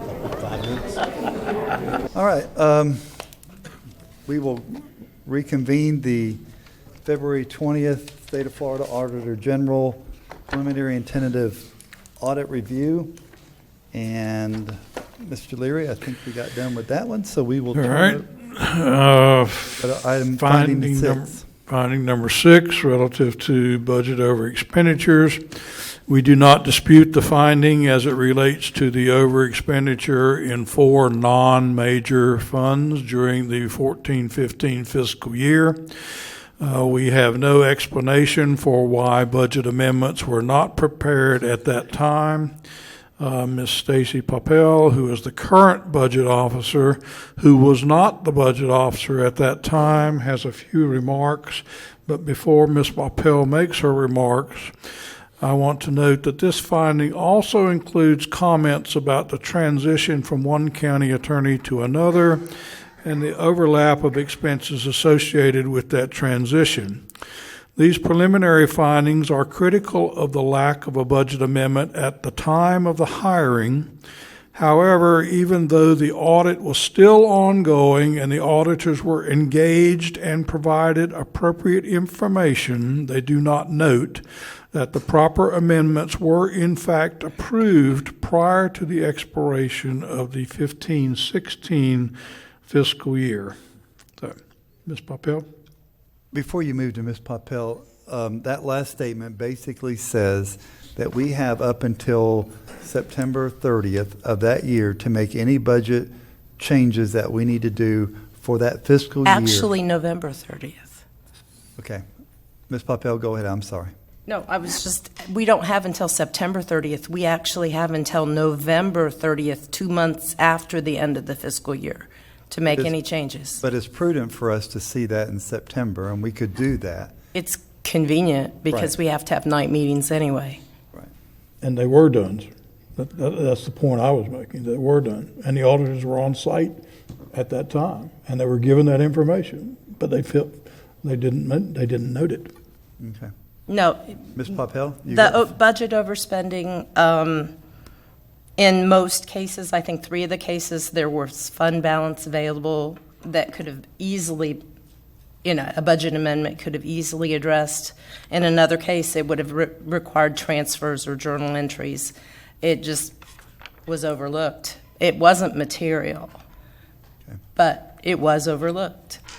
As you guys, 2 of you guys, saw in September, we do budget amendments now. We're doing quite a few. Yeah. All the time, so thank you. I do want to point out for the audience to know that the recommendations from the auditor are listed in our tentative findings here. And I'm sure a lot of our responses will be based on their recommendations. I'm sure of that. So, okay, Mr. Leary, finding number 7. Okay, this is regarding the public meeting notice relative to the sales surtax. We do not dispute this finding, but as it relates to the comment about the notice of special meeting, it is relevant to note that we were working with the supervisor of elections throughout the entire process. It came to our attention that ballots had to be mailed overseas by a certain date, and therefore it was necessary to hold a special meeting, which was held only to finalize the ballot language. Unfortunately, that resulted in a limited but legal notice of the special meeting. So your position is that 27 and a half hours is sufficient and legal? My position is that is a legal notice, even though it was of a limited time, but it was limited because we were kind of given sort of 11th hour notice that we needed to have that meeting because of the nature of having to mail ballots overseas. If I'm not mistaken, during that meeting, because I kind of was upset about some of these, weren't the ballots already in the mail? Or they were close to being in the mail? You don't know that? I don't think so. I think they were close to being there. I don't know if they were in it, but they were ready to go. I mean, I remember having to rush this through because of some of the things that we were pretty quick on this one, so. If I may. Yes, sir. Mr. Goddard. Yeah, Commissioner. the only thing that I read in here that I could see that we could have done better on was, we knew this, in November, and we didn't act on it until February, is what it says here. And, this isn't horrible, but it should have been handled just a little bit different. We'll, as what I believe this hearing is for, is so that we won't do this again. Mr. Chairman, I would Yes, like sir. to point out that we were preparing for the ballots, which in nature wouldn't happen that earlier, as you're suggesting. And also, I want to point out the targeted mailees of this mailer, and it was our overseas armed forces. Right. Very important, and we weren't going to miss them or deny them. So we had to make some hard decisions, and we got it done. Yeah, if I could, it does say, you went to supervisors of elections, and given the amount of time, we were within the law. We were right. But, ideally, we would have had more time. And I don't think anybody would argue the fact that our servicemen and women deserve their ballots. There's no doubt about that. It was just and would have more time made a difference on the public notice? I'm not sure. Maybe it would have. But we're going to do better, and it says there's how we can do better. And I think state law is fixing to change. We're going to have to do better. So we'll see how that turns out in the state legislators. Okay, any other comments or questions? Mr. Leary, finding number 8. Okay, this has to do with the debt maturity and the pledged revenue relative to bond issues. We do not dispute this finding regarding the lack of a plan to meet debt requirements beyond 2032. A written plan will be developed that will identify revenue sources beyond the date of the pledged revenues. Thank you, Mr. Leary. One thing that in our pre-conference meeting with the auditors, even that we passed the Better Place Plan for 15 years, we're still going to be, and I brought that up during that meeting, we're still going to be in violation of these bonds because they don't mature until 2048. So we got a lot of work to do on this one. And I remember them saying that basically we misrepresented our bondholders on this particular item. Mr. Leary, you remember that conversation. If you could kind of give us, did we or did we not misrepresent our bondholders, or how do we clean it up from here is my question.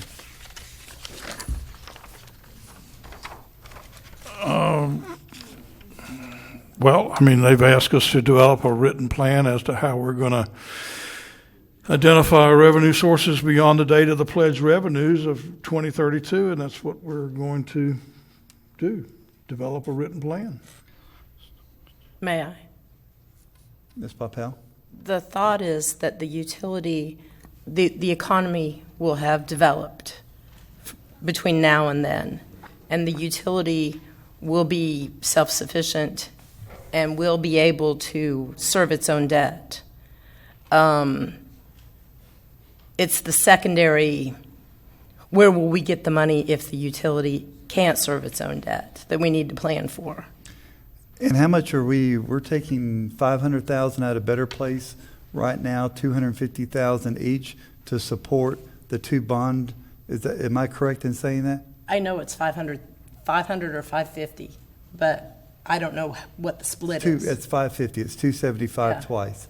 So we're taking that out of our Better Place plan to support the bond debt. But we're still, how many more customers do we foresee that we need on this system to even break even? Because this system is not even close to breaking even, or... No, it's going to take growth. I'm sorry? It's going to take growth. How much growth do you anticipate? I don't know. I haven't done the analysis. Mr. Tompkins, are you still in the room? He is. Can you come up to the podium and answer that question, please?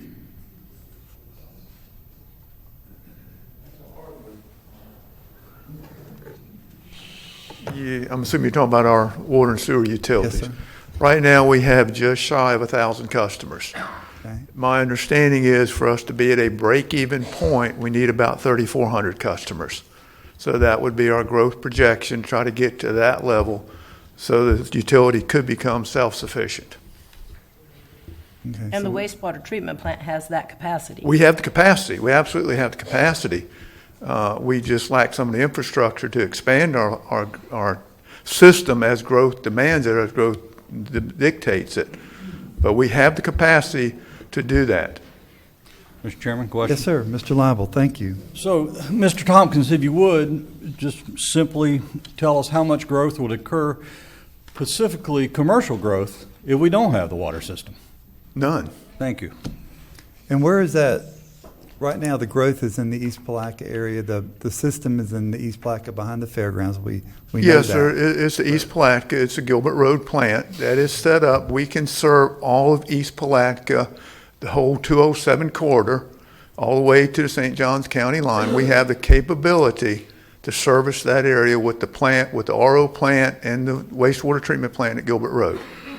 And what about going down to the heavily flooded area that we're making a legislative request for through water management for Dunn's Creek area and some of that. Explain. We have the same capability. East Palatka, we can go all the way down to Dunn's Creek. It's going to take the construction of several master lift stations or pump stations to put everything back to Gilbert Road, but that's in our service area. We have the capability to expand our wastewater plant to handle that growth. We had anticipated that. It was before my time, but I've read the engineering reports, talked to the engineers that designed it. We certainly have the capability to expand our plant to take this growth as it occurs. You're not going to go out and build a $40 million wastewater treatment plant on the hopes that people will come. The plant will not operate correctly. You need to do it in stages. As the flows increase, you increase the size of your plant. It's all permitted. It's designed for that. Okay. Mr. Chairman? Yes, sir. Mr. Again, Mr. Tompkins, typically a big developer that comes in with over 1,000 homes for development would contribute how much to that wastewater pipeline getting to his area, or even one we prescribe to that person or that entity? It would be such a shot in the arm, I couldn't even describe it. I mean, But it typically happens, that doesn't would it? double our paying customers. Yeah. Normally what developers do is they pay for their own infrastructure. They put in their own water and sewer system to a certain point, then we would take it from there and go back and pump it back to our Gilbert Road plant or extend water mains from our RO plant. So that would be a tremendous growth on our part. We felt like the 207 corridor would probably be the first to expand, even though with now 17 being 4-lane, that might, pretty much be the same. But there's a lot of vacant land between us and St. Johns County, and we hope to get the spillover. But like I said, we are positioned to do that. Our plant certainly has the capability, both plants, to take this growth. But we need new customers. Like I said, we're just shy of 1,000 customers now. We probably pick up maybe 1 or 2 or 3 new customers a week that people want to hook up to the system. They finally get tired of their well water and are going through that nonsense, or septic tank not working properly. So we're doing a little bit of growth, steady growth, but we would, if we could get a big developer to come in, it would be a tremendous shot in the arm for our utility company. Mr. Tompkins, thank you for coming up and sharing that with us. Commissioner Lible, any more questions or comments? Well, just to point out that when we were constructing that facility, Mr. Leary, you can help me, but we had a developer in the East Palatka area that had obligated to finish that and to adopt it and really spend a lot of money for the general population of East Putnam. So the recommendation, thank you, Mr. Thompson.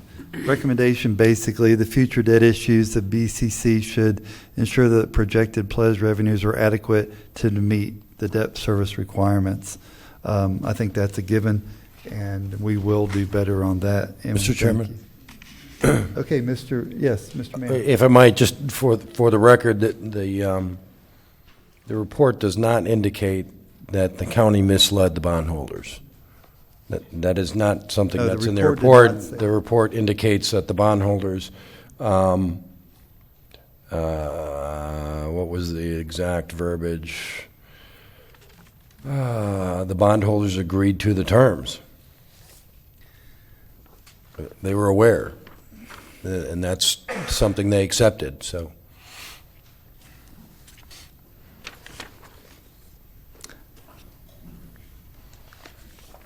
But with the uncertainty regarding the timeline for which the East Putnam Water Fund revenue would be sufficient to meet current operating needs and future debt services and the obligations. So we might not have misled him. I remember the gentleman using that word, but that's fine. He did not put that in his finding, and we will move on. Mr. Leary, anti-fraud policy, finding number 9. All right, this is the lack of an anti-fraud policy. We do not dispute this finding. A draft anti-fraud policy has already been prepared and will be presented for consideration in the near future. Just from my knowledge, does that also include a whistleblower? So are we talking when someone wants to, like an employee wants to come up and alert us that there might be a problem, then we have a fraud policy and a whistleblower policy pretty much that protects their job? Is that what It's all part of the one policy, yes, sir. So that's the policy we're creating now with the anti-fraud policy? Yes. Okay, commissioners, any questions there? All right, seeing none, the last finding number 10. Thank you. Mechanism for addressing citizens' concerns. Well, I would just say I believe county departments and county personnel make a conscientious effort to respond to citizen concerns to the best of their ability in a reasonable period of time. The information may not always be well received, and sometimes it may not be sought from the proper department, which can contribute to citizens' frustration. We encourage good customer service among employees, and when employees fail to meet that standard, citizens should report poor quality service to appropriate departmental personnel. The finding refers to, in the middle of the paragraph, an ombudsman who would be independent from management and act in an impartial manner to assist in locating information, answering questions, and processing records requests, and reporting to citizens. The state felt like that over 200 communications might not have come to them if that person was in play. Do we agree or disagree on that?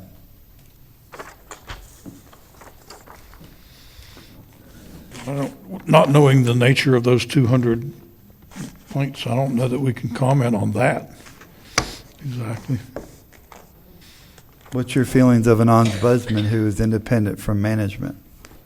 Well, I think, if it's going to be a paid position, I think that's a budgetary issue, and I think we're facing significant budgetary issues, not the least of which is the one I shared with you last week at the insurance committee meeting. So I think you know what kind of budgetary problems you're going to be confronting as we move forward through the budgetary process. So that's probably going to be a budgetary issue for you.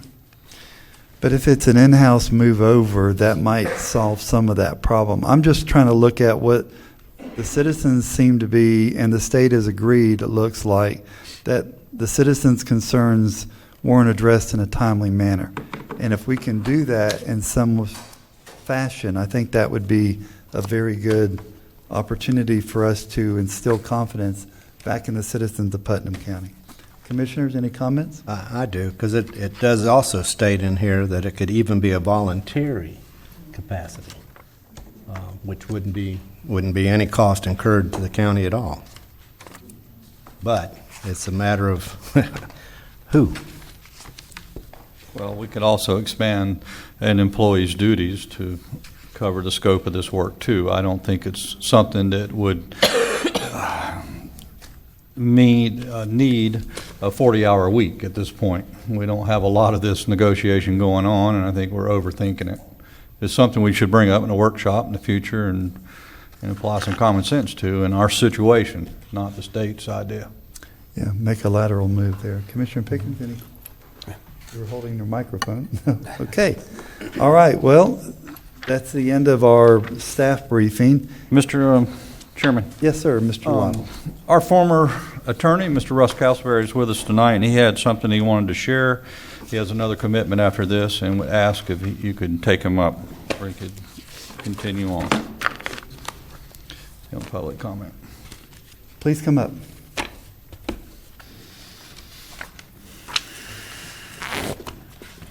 State your name and address for the record. Russ Castleberry, Palatka, Florida, former county attorney. I just had a couple of things I wanted to address. On page 5 of the audit findings, and we discussed it earlier right before when we were talking about the fuel contract specifically. I guess I'm going to take the blame for some of that. It's clear to me that when we brought a contract to the board for renewal, we discussed that we were not going out for bid. The board approved that contract. It's clear that you implicitly waived the provisions of the purchasing ordinance. I have noticed that Stacy, my successor, has made that specific in the agenda items and probably on the record, which I think is a good policy, whether he did it as a result of the audit or not. I think it's a little bit of much ado about nothing, but I do think we're doing better now than we did when I was here, although it's clear that these these contract renewals were approved by the board. Maybe it was not specifically stated on the record that we were waiving our procurement process, but that's what we were in effect doing. Secondly, page 13, involving the hiring of the county attorney and me becoming the deputy. This is sort of a minor point. I mean, it sounds like this way this is written, that this was all done in secret, which it obviously wasn't. It's actually stated wrong. He said, we hired an additional attorney because the county attorney had announced his impending retirement. And then it says, subsequently, the county attorney decided to continue his employment as part-time deputy county attorney. That's not true. That was all part of this whole package. The new county attorney would be hired. I would stay on for 6 months. It was not a subsequent decision.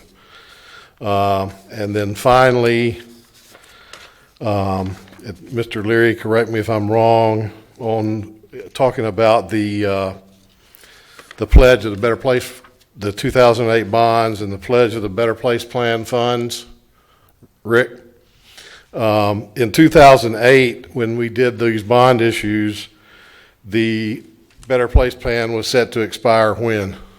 2017. So it's not, I mean, it was obvious to RD that when we gave them the Better Place Plan documents, they knew in 2008 that our Better Place Plan might expire even as early as 17. It subsequently got extended to 32, but we didn't know that for sure at the time. So clearly, they were aware of everything that was going on, and even perhaps an expiration of 2017. And then lastly, regarding the special emergency meeting we had on the ballot language, as I told the board then, and as the auditor said, that was a legal meeting. We gave the best notice we could under the circumstances. My advice then that it was legal, and the auditor specifically found that we did not violate the sunshine law there. So thank you. Any questions? Mr. Castleberry? Nope. I'm Thank you. Thank you. Thank you for your accommodation. Thank you, sir. Okay, we have another request from someone who's got to leave early. Mr. Rick Haven, you'll be our second public speaker. Past my meeting, but I would like a chance to speak. Would you rather go to the bottom, then? No, I'm teasing. No.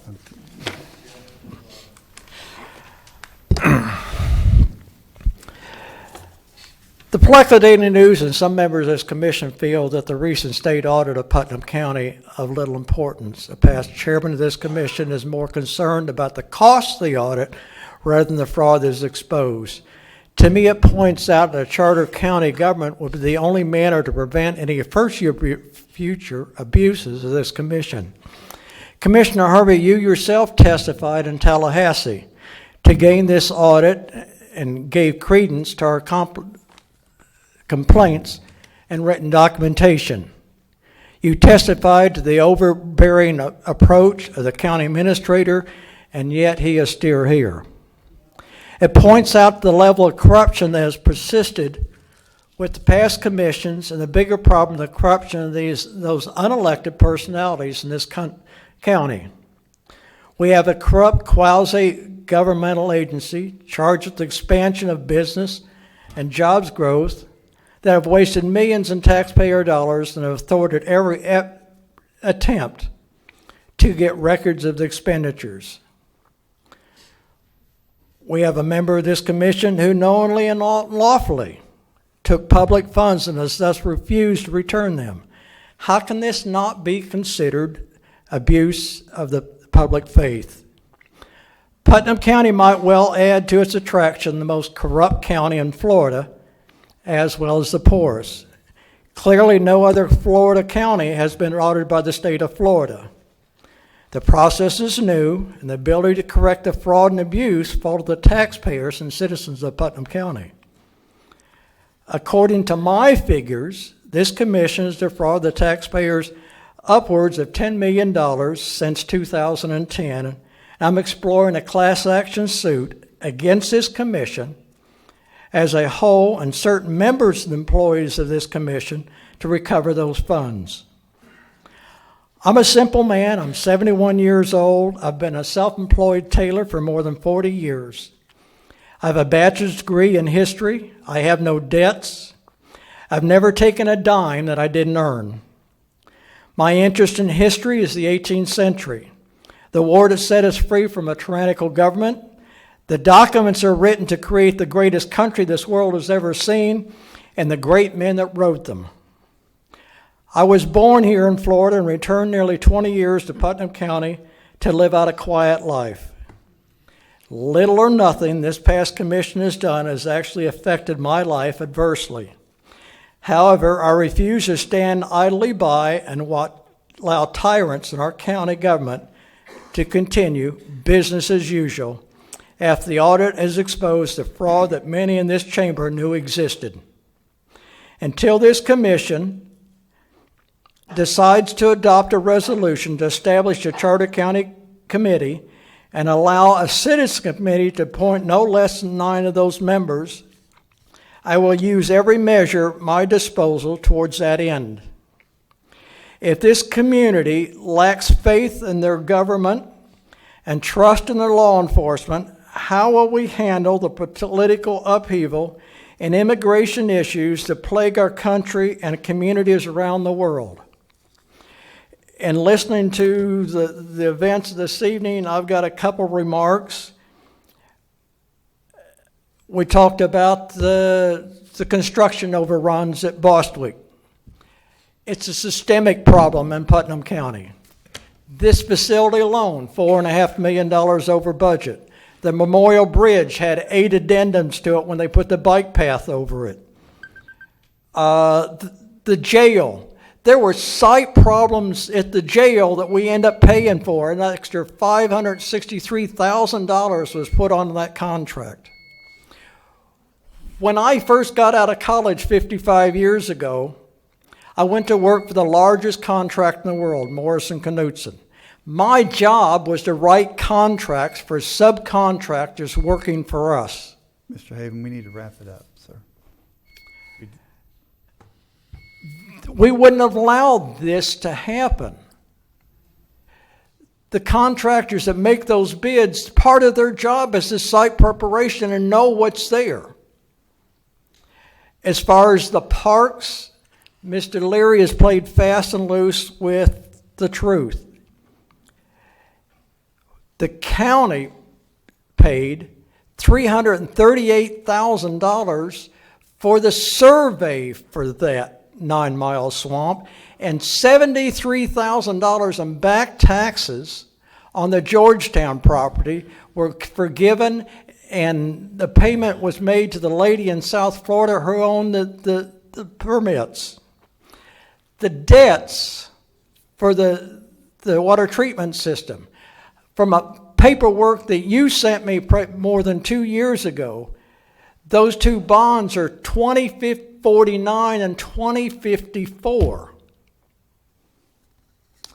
Just want to correct the record. Thank you, sir. Thank you, Mr. Haven. Thank you very much. Next speaker, Diane Williams. Speaker on deck after that would be Howard Griffin.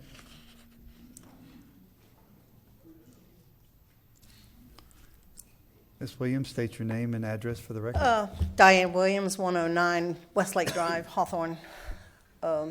My thing is on the Better Place plan is that you guys knew in November that we were going to have a special election. And you guys pushed this through. I don't have a problem with the military, but the ballots were in the mail when you had that special meeting. And I'm with Rick Leary. I think we need to bring a lawsuit against the former commissioners that pushed this plan through. Thank you, Ms. Williams. Mr. Griffin, Mr. Howard Griffin. Next on deck would be Debbie Griffin. My name's Howard Griffin, 1710 Bellamy Road, Keystone Heights, Florida. Mr. Chairman, Commissioners, Officers, thank you for this opportunity to speak regarding this recent operational audit. As a citizen of this county, I was troubled to hear so many of our county officials, elected and otherwise, speak against this audit when it was announced, some vilifying the requesters and even mentioning a witch hunt which was being foisted upon the county. Being in business for over 50 years, companies I have been associated with have been audited many times by many different organizations, and never was there such an outpouring of bewilderment and angst over those being audited. Somewhere along the way, those officials seem to have forgotten they are providing a fiduciary service for which they are being compensated, and we, the people, have every right to have the books examined as often and as detailed as we would like. If for any reason an audit of the handling of our county businesses requested, the officials performing those fiduciary services should welcome the opportunity to prove to all that the public's interests are being protected and taken care of appropriately. According to the PDN on 1/12/17, Putnam County officials can breathe a bit easier now that the state officials are said to have found no major transgressions after conducting an operational audit that has taken more than a year to complete.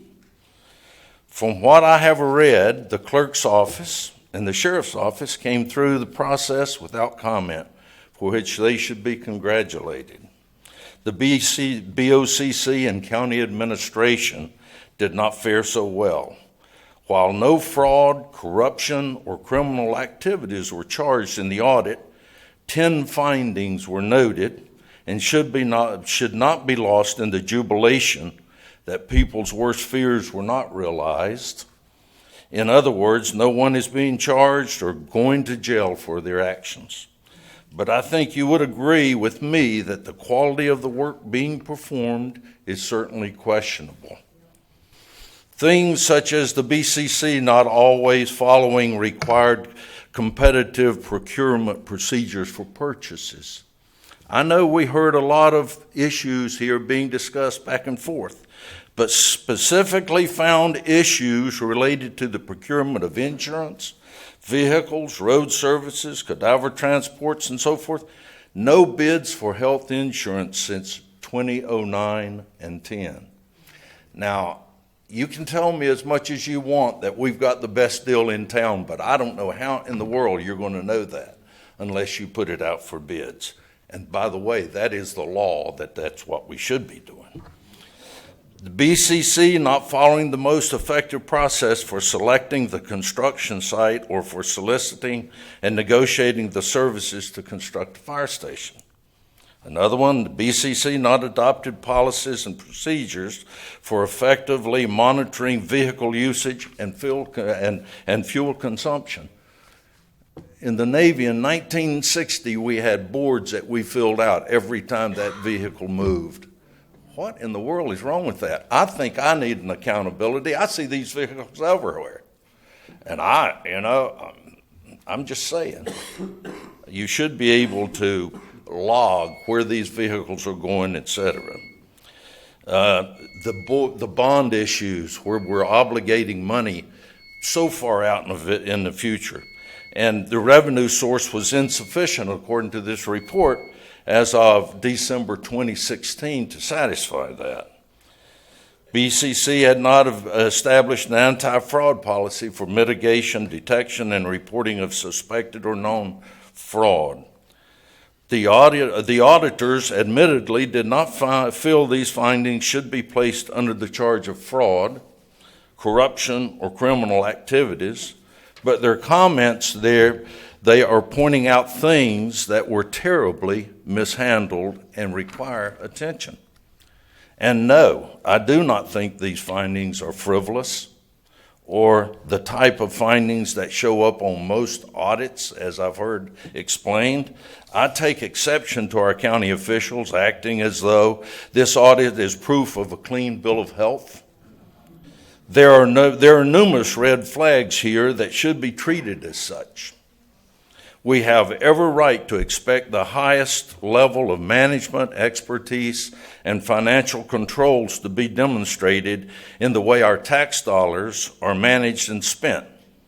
May I ask, where are the checks and balances that are typically in place to guard against these types of failures and oversights? If there are checks and balances, why aren't they being adhered to? Who is being held responsible? And what precautions are being put in place to control this and or to prevent it from continuing to occur? In my opinion, this report reflects badly on the county, the BOCC, and the administration. Remember, these findings are not the result of a detailed audit, but simply a sampling type audit where only 30 out of 352 purchase orders were examined. 8.5% of your purchase orders were examined, and this kind of report is reflected. You can imagine what a full detail audit may expose. I expect more from our Putnam County officials. I'm not happy with this report and hope the BOCC will take actions to address the level of performance that's demonstrated here. As a positive step in the right direction and based on what we have learned from this audit, I would encourage the BOCC to consider having a thorough, detailed, outside audit conducted annually on our county business processes and practices. Please consider using this audit as a learning experience to make Putnam County a better place to live. Thank you for your time. Thank you, Mr. Griffin. Thank you. Debbie Griffin?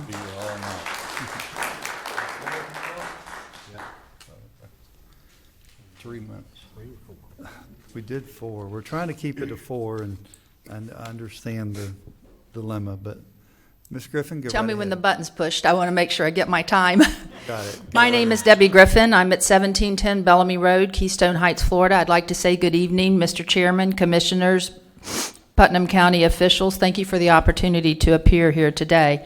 One of the things I would like to say, just from listening to the explanations that I heard earlier, is that I can sympathize with the people that are putting the packets together, the people that find out that maybe their favored doctor is not part of their new health system.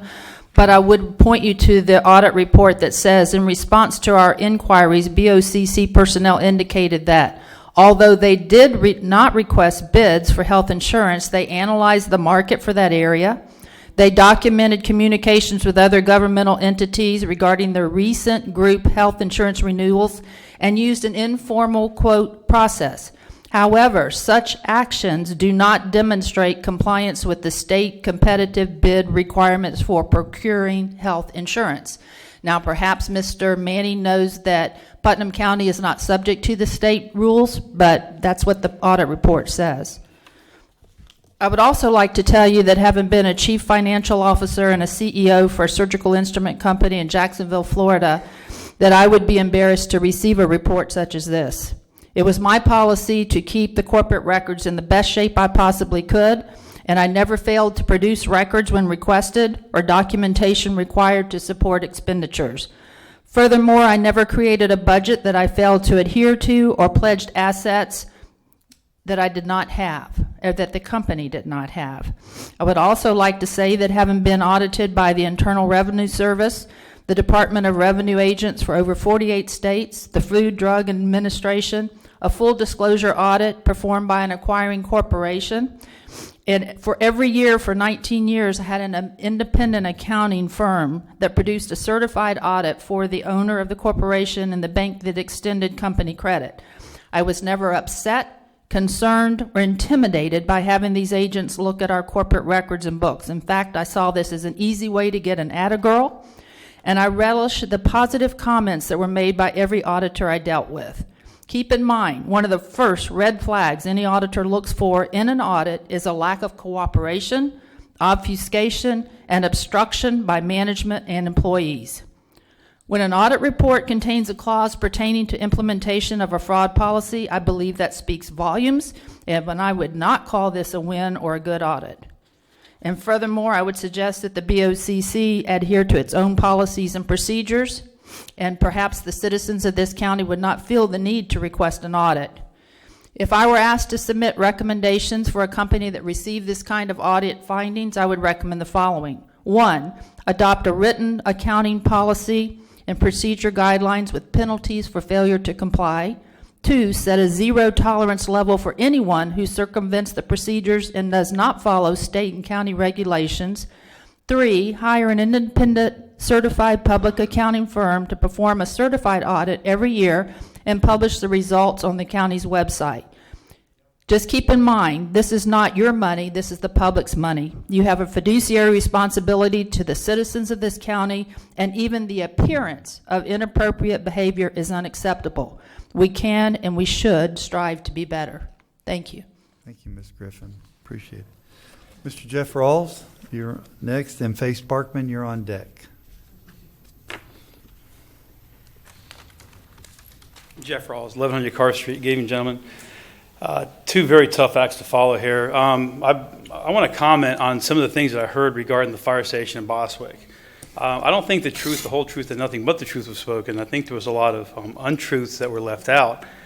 So I wanted to fill in some of the blanks. Bring that microphone closer. All right.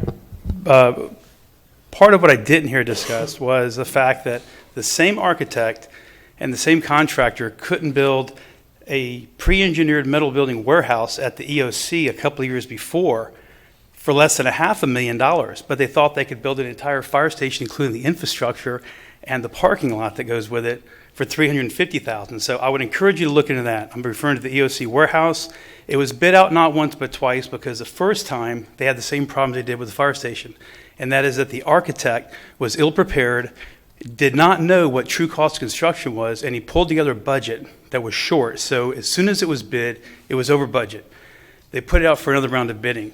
All that does is frustrates contractors like myself because we put together a lot of time and effort in putting these bids together and spend a lot of money to do it, only to find out that someone who's being paid to put this together, like your architect, has really just, I'm going to try to be polite here, messed things up. So the same thing happened with your fire station. He told you could build it for $350,000. I was the one who came in and said, you have a $700,000 problem on your hand with a $350,000 budget. The problem wasn't the fact that you have wetlands. You can sit up here and call it dog's tail a leg all day long, but it's not a leg, it's a tail. The fact is, there was no fire sprinkler system called for. We knew there was no water supply system out there. We knew that there was going to be inadequate water supply, so you're going to have a fire pump and a fire tank, the things that you got for free. So if you had not gotten that for free, you would have had a much more than $700,000 problem on your hand. But with the one thing that I've not heard anyone on this panel ask is the total question, which is how much did it really cost? It wasn't $670. The architect got paid for his time and services on that EOC warehouse, which doesn't have much of an electrical system. It doesn't have HVAC and heating and cooling system. There is a heater in there, from what I understand. He got $77,000 for the architectural fees. After he messed up the first bidding, he got paid again. So my question would be, on top of the $670, plus the dirt that the county brought in, on top of all that, what was the total grand number? Because I've never heard anybody utter those words, and I think you're going to be closer to $800,000. So to come up here and put on a dog and pony show about, well, we had a bad choice in property. No, you didn't. You had a good choice in property. Truth is, you chose to do business with an architect instead of doing business with the design builder. And to the point that was raised by Mr. Leary about Maureen Torma, her name wasn't mentioned, but I'll mention it because she was the one who I called up and said, hey, we never heard back from the county regarding that fire station. She said, oh, we thought the architect told you we're going to go with an out-of-town contractor. So at your urging, Mr. Harvey, I contacted Mr. Leary, requested a meeting. The reason I wanted to have the meeting was I wanted to know why over 4 points, we were scored 84, them 88, the county was going to go out of county. Mr. Leary instructed Ms. Torma to talk to the contractor up in Jacksonville. We proposed a cost plus 3%. They proposed cost plus 6%. At Mr. Leary's urging, y'all negotiated using my price to drive that price down to 4%.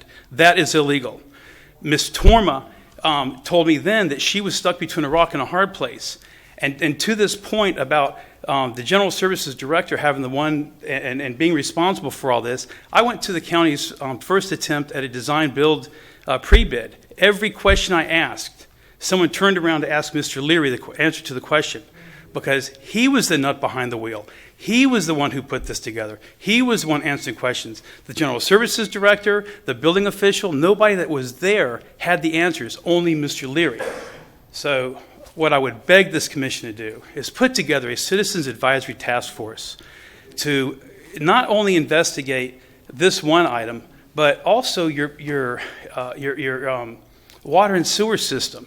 You need to put on 3,400 houses. That's going to increase our population by about 10% by houses. We have to come up 10%. What the gentleman alluded to a minute ago but didn't tell you was, if I want to do a development down 207, and I want to put a couple of homes on the board, and I put in all the infrastructure on my property to do 200 homes, you still have to bring me the pipes, the water and the sewer. And that's going to cost even more money. So putting on 3,400 homes isn't the end. It's going to take a lot more than that. A lift station, you can correct me if I'm wrong, is going to cost somewhere between $150,000 and $200,000, not including the gravity lines that have to be pushed there. So there's a lot of moving parts to this. My suggestion to you guys would be to find a heavy hitter that can come in here, take the economic development money. If you want true economic development, take that money away from the Chamber of Commerce, hire somebody who can oversee these projects, who can monitor and make sure that you guys are good stewards of what's entrusted to you, and make sure you spend my tax dollars. And by the way, it's freezing in here. And I thought for a minute, I hope I didn't have to pay this electric bill, but obviously I do. If you guys could raise the temperature, it would be nice. Thank you. Thank you. Thank you. Faye Sparkman. Carolyn Swoop, you'll be on deck.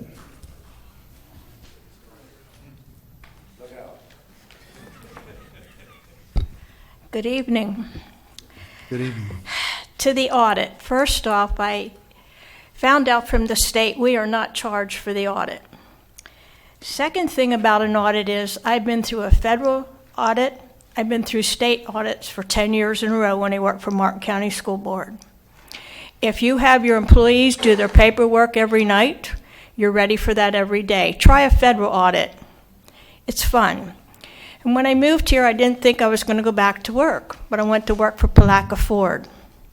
I was responsible for $250,000 a day on the streets. I worked for ACC Management. I helped people with bad credit or no credit get into vehicles. That's a fun audit from Palaca Ford. And let me tell you something. I found a person who had stolen $30,000 from ACC. That person ended up in jail. You are responsible for all of us, just like I was responsible for those employees. An audit is nothing to be scared of. We should have it every year. My second thing, and what I'm listening to, and I know this too for working for Martin County School Board, you have to put out health insurance to every county in the state of Florida. Last year, the state opened it up. You can go to another state. These things have to be put out to bid to help these people. If you retire, you can take your things with you, but this county doesn't offer good retirement things. Who can afford them at their prices? My second thing is, if and when the time comes that you have to replace a county administrator or a county attorney, do not create another job and put somebody on the payroll for 6 months. That's money out of our taxpayer dollars. We didn't need 2 attorneys for 6 months. Maybe 1 month of that, but not 6. My last problem is the picture frames. I'm looking around this room, I only see 6. Is it ever possible to get a tour to see the whole 52? I'd like to see them. That's my taxpayer dollars too. Don't be afraid of audits. You should welcome them. Thank you. Thank you, Ms. Sparkman. Ms. Carolyn Swoop. Craig Sherrar, you're on deck.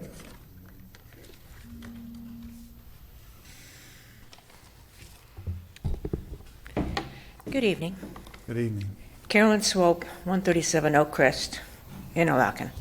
Okay, my first comment is, first of all, no criminal or civil wrongdoing was found by the State Audit Committee in regards to the Putnam County audit, because their job is only to publish the findings. And the next step is for citizens to present discrepancies to the state's attorney for any chargeable offenses. This may result in charges being brought forth. If any misused funds are returned to the Putnam County coffers, I suggest these funds to be targeted to pay down a specific debt, such as paying down the jail note. This would be better than just returning the monies into the general fund to just disappear. Okay. All right. My second comment regards the situation that I did submit to the audit committee. I feel this illustrates possible funds coming back to the county. Specifically, it is the legal fees paid to attorney David D. for writing the contracts for the sale of the landfill. Approximately 3 years ago, at public input, I asked Mr. Leary, our county administrator, just how much Mr. David D. was paid to write these contracts. And Mr. Leary replied $57,000. Later, I found the total to be $92,000 taxpayer dollars. We are a non-chartered county, run under Florida state statutes. No doubt, Mr. Leary is aware of the state laws regarding the duties and responsibilities of the county administrator. However, if he has never read them, then there is that old saying, ignorance of the law is no excuse. Under Florida Title 11, regarding county governance, and specifically the county administrator, number 125.74, states under the duties of county administrator, section M, and I quote, negotiate leases, contracts, and other agreements, including consultant services for the county, subject to approval of the board. The BOCC never authorized the sale of the landfill. Therefore, Mr. Leary acted outside of the Florida statutes. I encourage Mr. Leary to provide documentation as to the BOCC authorization for contracting with Mr. D for payment for writing and the landfill sale contracts. If there was no BOCC authorization, then I ask that Mr. Leary pay back the county $92,000. Thank you. Thank you, Ms. Swoop. Craig Sherrod? Okay. Let's be respectful for a minute. Mr. Sherrod? Craig Sherrod, 147 Pine Tree Road, East Palatka, Florida. Two things are right about every government audit. Auditors don't know what they're doing. They didn't ask me the right question. I told them and they put it down wrong anyway. They don't know what they're talking about. Second truth, staff is always right. I told them what was going on. They misinterpreted what it was. I haven't done anything wrong, and I'm going to rebut everything they said. And that's exactly what happens. No self-analysis in government. No self-analysis. If you have no self-analysis, you don't have to do anything right, because you're always right. I've had several discussions with the commissioners about why is Putnam County the way that it is. And you know what? Tonight proves why Putnam County the way that it is. We got given two great facilities. One person's position is, why didn't we do what we said and go out and do something about it? Another person's position is, why can't do anything because we got to wait for somebody to come along and help us? Well, guess what? Your tax collector's got a boat ramp fund that she can't figure out how to spend because nobody can ever figure out how to spend it. Why aren't we doing something with that? We aren't doing anything with it because we don't want to do anything with it. We have better place money, and you're right. And I'll sit here and talk about all those driveways that y'all paved. Well, why didn't you, instead of paving driveways, put a little bit of that money into those projects that you got given for free? Millions of dollars worth of property. Putnam County is very unique. We have almost more riverfront property than any place else in the state of Florida. And why is that? Because we're one of the few counties where we straddle the river. St. Johns County doesn't straddle the river, Clay County doesn't straddle the river, Volusia County doesn't straddle the river, and we don't do anything with it. The cars. God.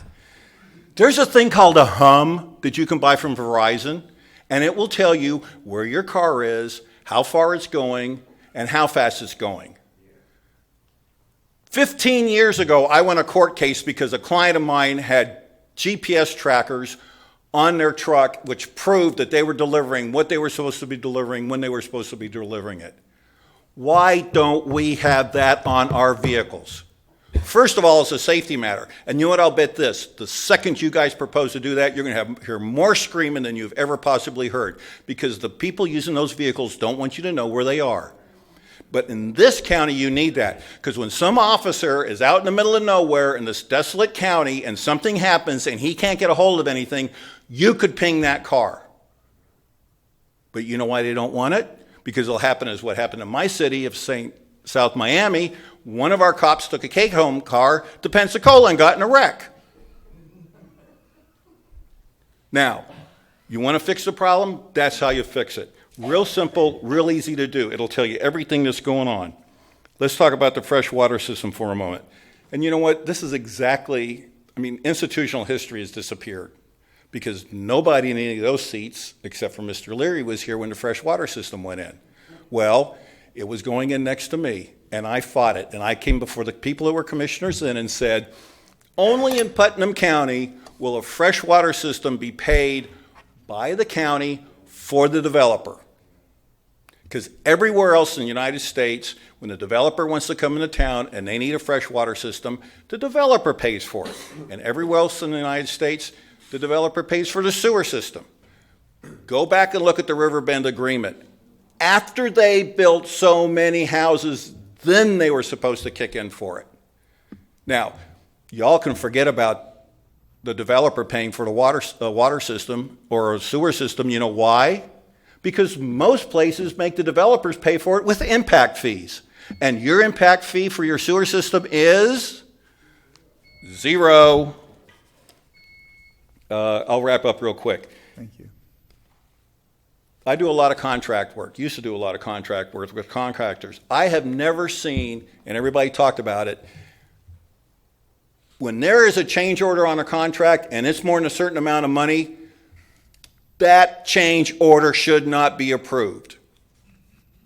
And it should not be approved because when you're getting that far out of line, somebody screwed something up. You make the contractor pay for a payment bond, and you make him pay for a performance bond. And if he won't do what he said he won't do, then let the bonding company come in and defend it. It happens time and time and time again.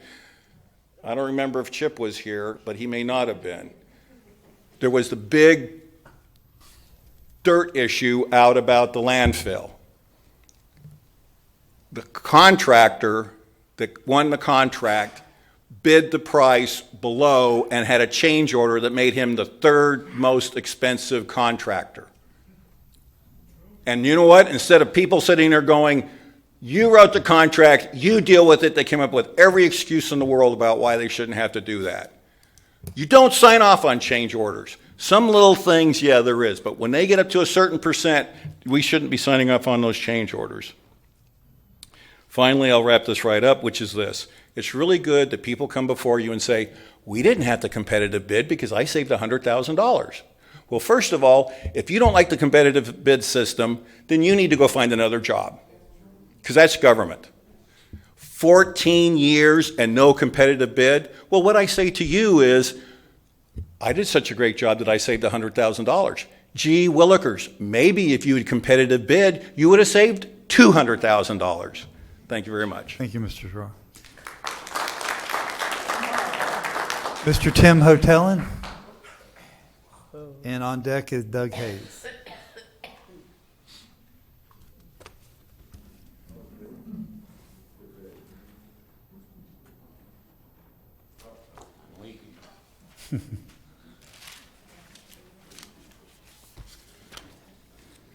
Hi. State your name and address for the record. Tim Hotelling, 105 Riverside Way, San Mateo. Thank you. On the lovely banks of the St. Johns River, overlooking Buzzard Island.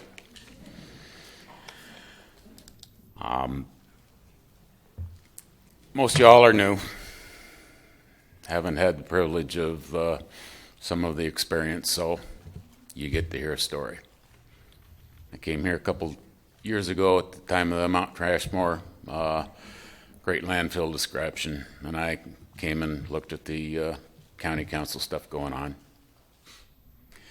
I got invited to go out to a meeting with some people that were unhappy over a Better Place Plan dirt to pavement project that became dirt to pavement to potholes to crud to dirt again in 30 days. The group of citizens were quite upset. I forgot to foreknow. I don't know if you don't know.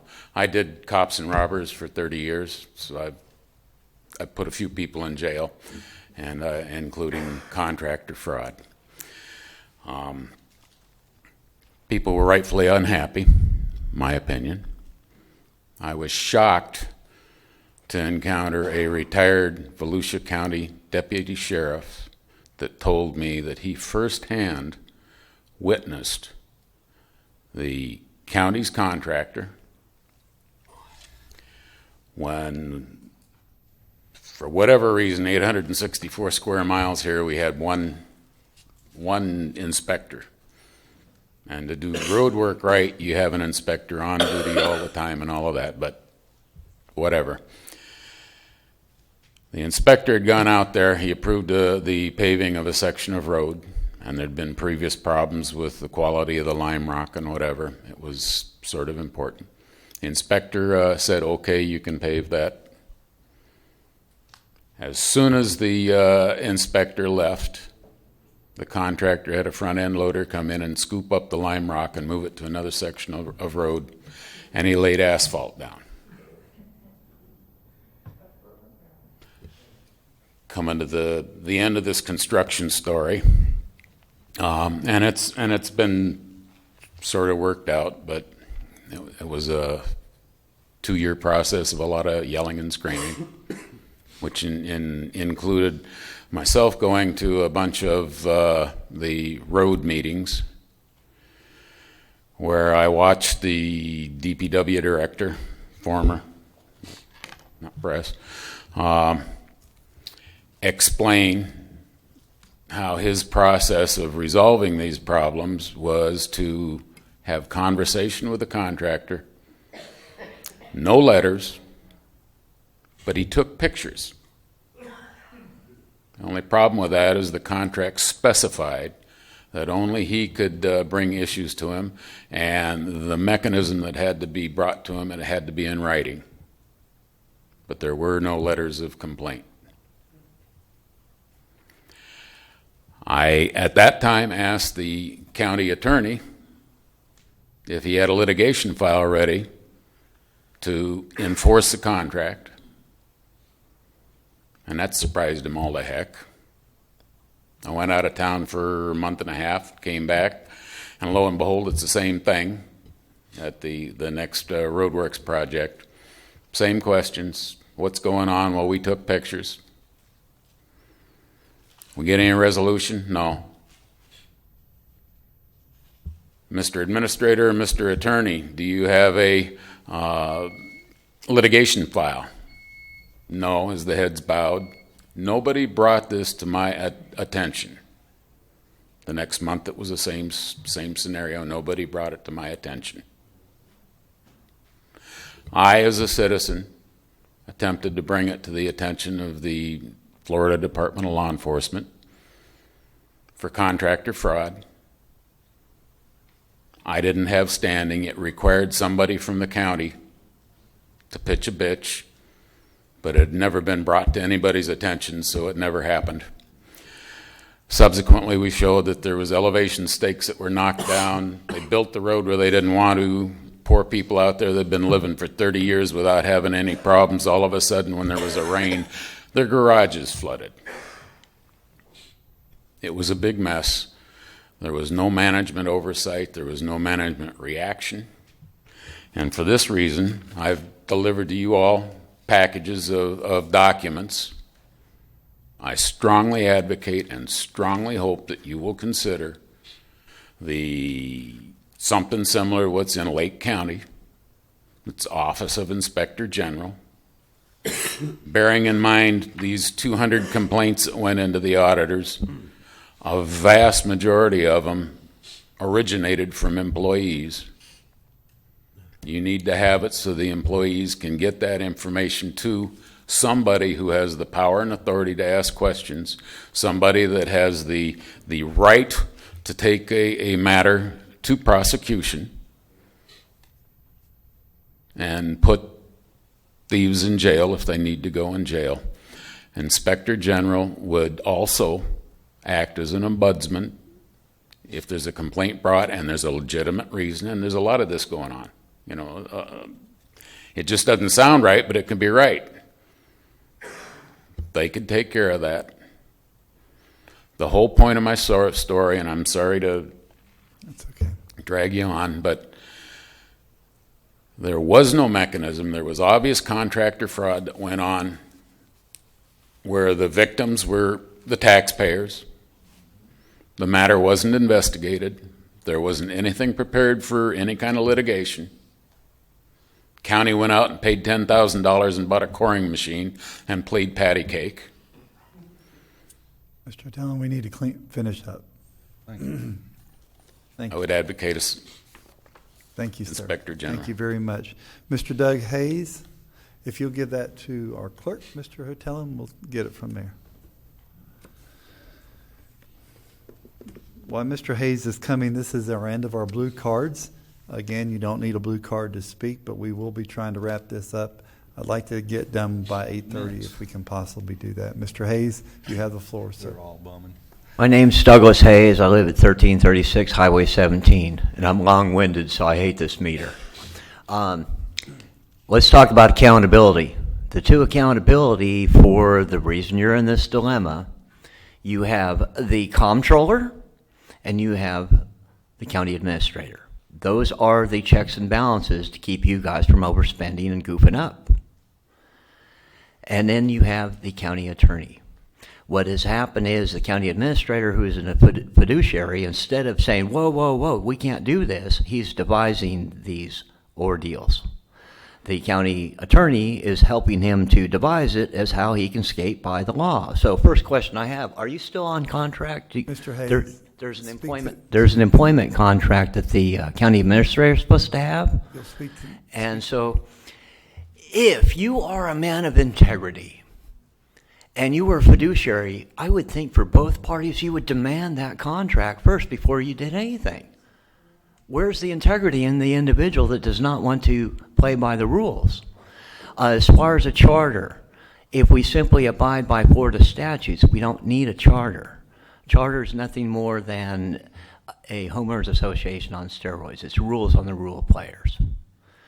Second of all, or third of all, or whatever, is that in regards to these funding needs for like the boat ramps, if the Bassmasters want to use the boat ramps, why don't they have a tournament? And that way they could have sweat equity and put money into that facility. Those guys know how to lay block. Now they will have built it, they will have funded it, they will take care of it, and it takes the burden off the taxpayers. The firehouses, same thing. Why didn't we have a couple barbecues? Why wasn't it published? Hey, we got this cost overrun. Let's pass the hat. Community. Instead, what is happening is you're taxing us for these projects instead of giving us an opportunity to put our sweat equity and pass the hat. We have a new technology. It's called crowdsourcing. The beauty of the volunteer firehouse is it's a separate entity. So now they can have barbecues, bingo games, crowdsourcing. And the county, instead of imposing 8 mills on our property taxes, you're holding my home hostage. If I don't pay my taxes, you're going to take my home, and you're charging me to protect my home. Why aren't we using the Better Place money towards some of this? And the county can grant money to the volunteer fire versus it making it a budget, and give the chief, his job is to kiss babies and shake hands and bring money in the house, coordinate those barbecue fish fries. What has happened is you have chiefs that are full-time firefighters. Even on their free time, they're full-time firefighters. So they're all gung-ho to have full-time firefighters. In fact, they're even quoted as calling the volunteer firefighters amateurs.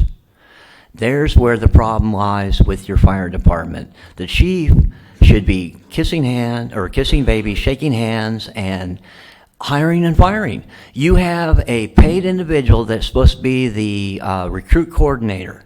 I haven't seen a poster, I haven't seen an advertisement, work source. Why isn't there a poster that, hey, you could be one of us and while they're trying to find themselves and get a job?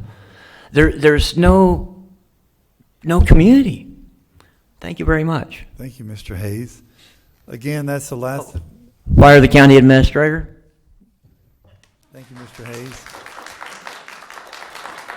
Again, that's the last of our blue cards.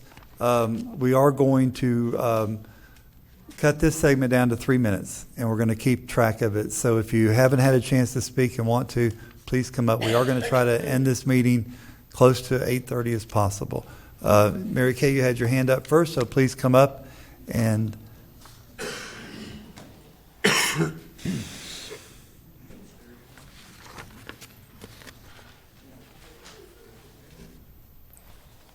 Hello, can you hear me?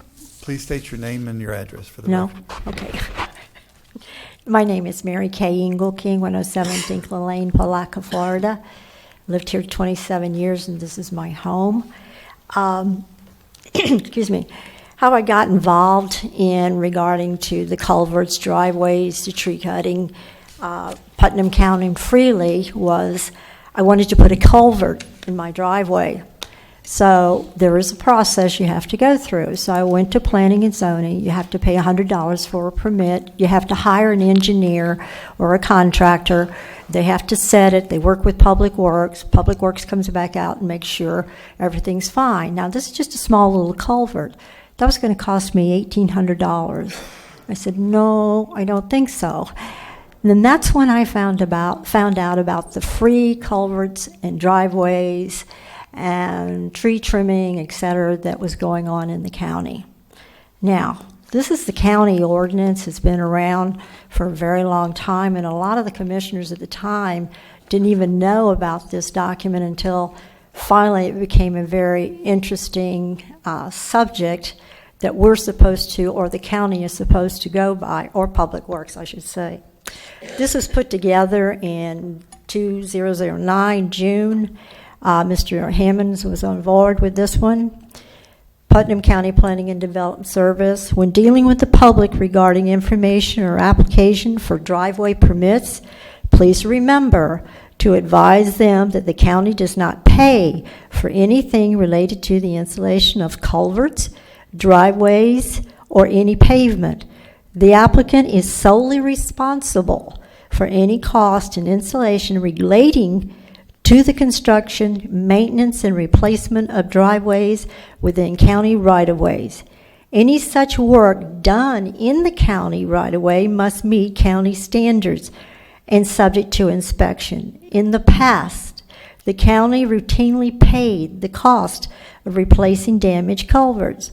The Board of County Commissioners has ceased that private. This is the document that says, no, you cannot go out as a Public Works and repair anyone's culvert or driveway. You also, if you are putting in a culvert, you have to take your easement and you have to turn it. That's the law, that you have to give that easement to the county so they can come on your easement, and then you can go in and put in your culvert. Not the county put in the culvert, but you as the property owner is responsible for the expenditure. Well, what we've had going on for the last 2 years is free culverts, free driveways, all the way down to Fort McCoy. We're putting in free driveways.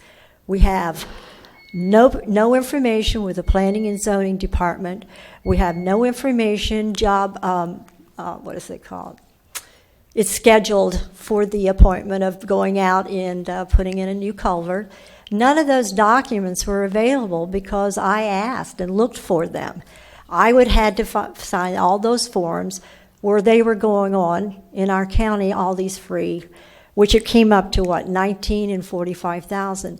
I would like to see the 19 that were out there, because a lot of these, you drove by and you could see private driveways, you could see, I'm going to cut it off, but I'm just saying, this is the document that started it all.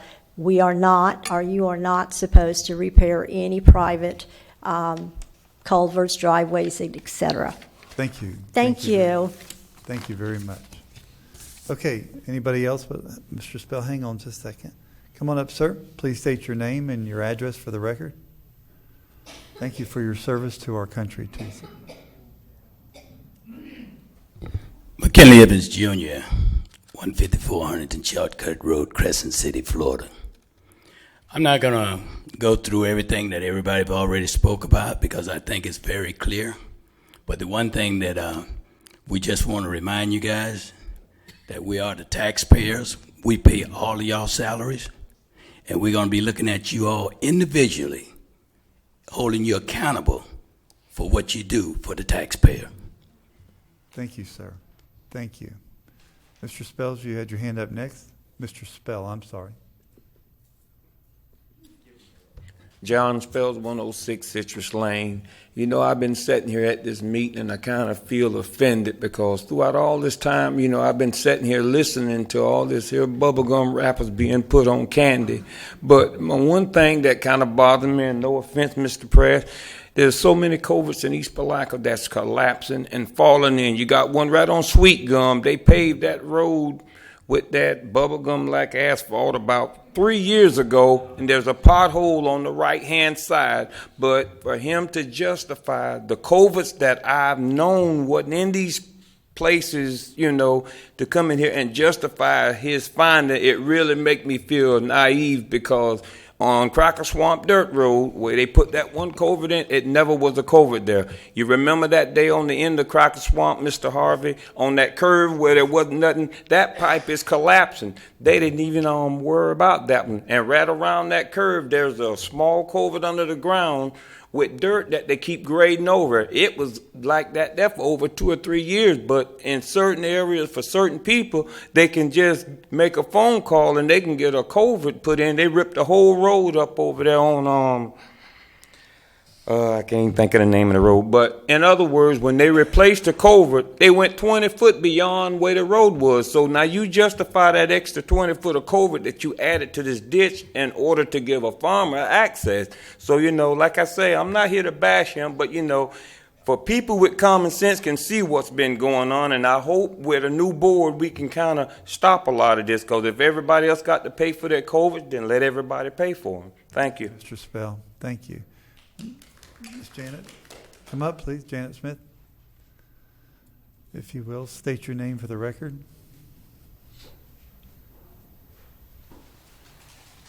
Janet Smith, 60 Carefree Drive in Willaca.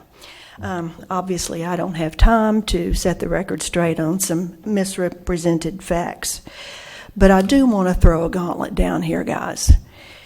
Going forward with this audit, it's actually an opportunity to straighten some things out. But it's only going to work if you include the citizens. You cannot have any more meetings unless you include the citizens who pay the bills. And in fact, it would be a huge insult not to do so, because I have heard so many intelligent people that not only are expressing the problems, but they are expressing solutions. The citizens should be part of the solution. And this whole talk about Charter County, that's what it's about, is to have an effective citizen mechanism to be part of the solution. We were promised workshops. Where are those? They didn't happen as promised. This board has already disappointed us, and we are paying attention. So, you know, on those complaints and not listening to the citizens, 200 ain't nothing, guys. And if that doesn't do it, there are elections. You think about the folks that nobody thought they would be replaced, and they were. We don't want to go that way. We want to be part of a serious solution to make this the most fantastic county that it does have the ability to do. But it's up to you guys to include the citizens effectively every time. Thank you, Ms. Smith. Okay, Mr. Kamore, I see you made your way up to the front. Okay. We're going to wrap this up real quick. Leroy Kamore, 117 Gladys Avenue. I'm not going to even ask about the branch or the canal tonight. I'm not going to even beat that horse. But what I know once or twice you was out my way at my driveway. Yes, sir. And several occasions the county would have to come out there right in front of my driveway. They would put that stuff in there like seashell, and it would go right down in there and go down in the ditch. And every time I asked about it, I was informed that I had to pay for a cover. But unlike Mr. Spells, out on them roads where ain't nothing in farmers, they installing canals, covers and things where just somebody get in and out of field where it's not even now was there. Now, I've been out my way for about 50 years, and I've had 2 covers put in, and whatever is wrong now, you was out there and looked at it. And the county come out there and they throw that slush in there. Next time it rained, it's gone down the ditch. But they told me that I need to pay for a cover. Maybe somebody would have mercy on some of us little folks and give us a break like they do other people, treat us all fairly. If everybody gonna have to pay, make everybody pay. Thank you. Thank you, Mr. Kimmer. Okay, Roxanne Weeks, and you'll be our last speaker, okay? Miss Weeks is going to be our last speaker.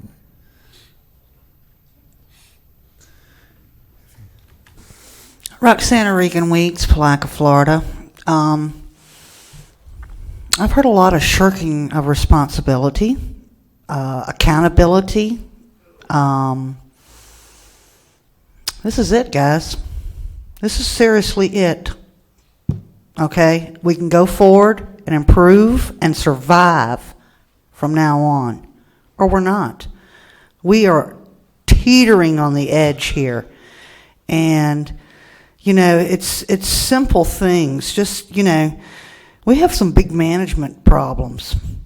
And, you know, for instance, in findings 9 and 10, the lack of an anti-fraud policy and the disconnect between the citizens, you know, it's simple solutions. Suppose you hired somebody Monday through Friday from 9 to 1, 20-hour work week. Let them perform customer service, answer questions for the citizens, direct them to the right departments, get them the public records they need, whatever. But also be the independent person that employees can whistleblow to. Because how are you going to go and tell your boss on your boss? We need a very independent person that can perform both functions. 20 hours a week, I think, would be sufficient. Little things like that. I can tell you, you know, all of this in the last year and a half, I went to Tallahassee in November and asked for this audit. There was a reason for that. We were being ignored.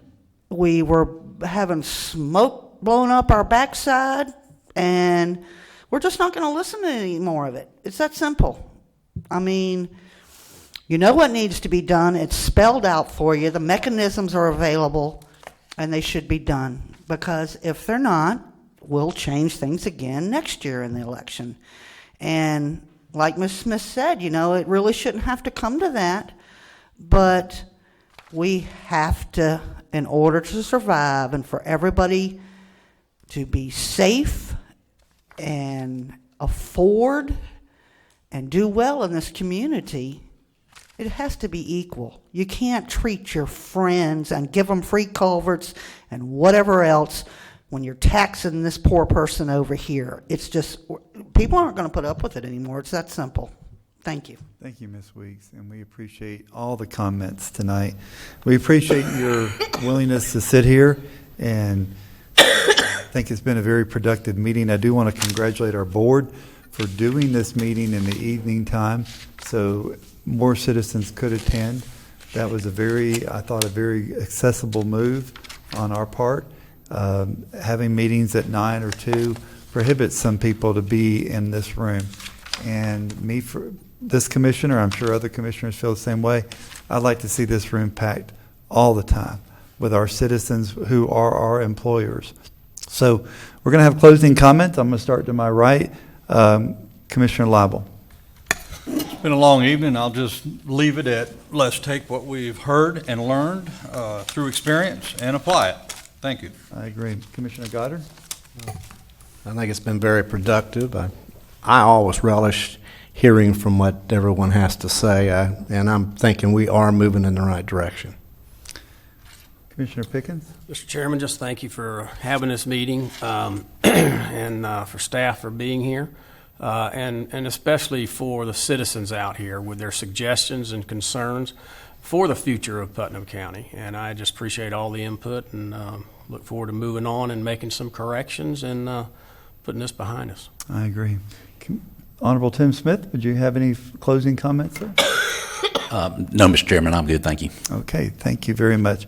I do want to take to heart, there was some people tonight that expressed some interest in a Citizens Advisory Task Force. I think we should look at that very strongly, and I like the idea of the Inspector General that could work with us. So this isn't the last meeting we're going to have. We'll have more meetings as we go forward, but we wanted to make sure that we had this meeting to bring out this finding and to move Putnam County in a positive manner. There's no more business before us. The meeting is adjourned. Thank you.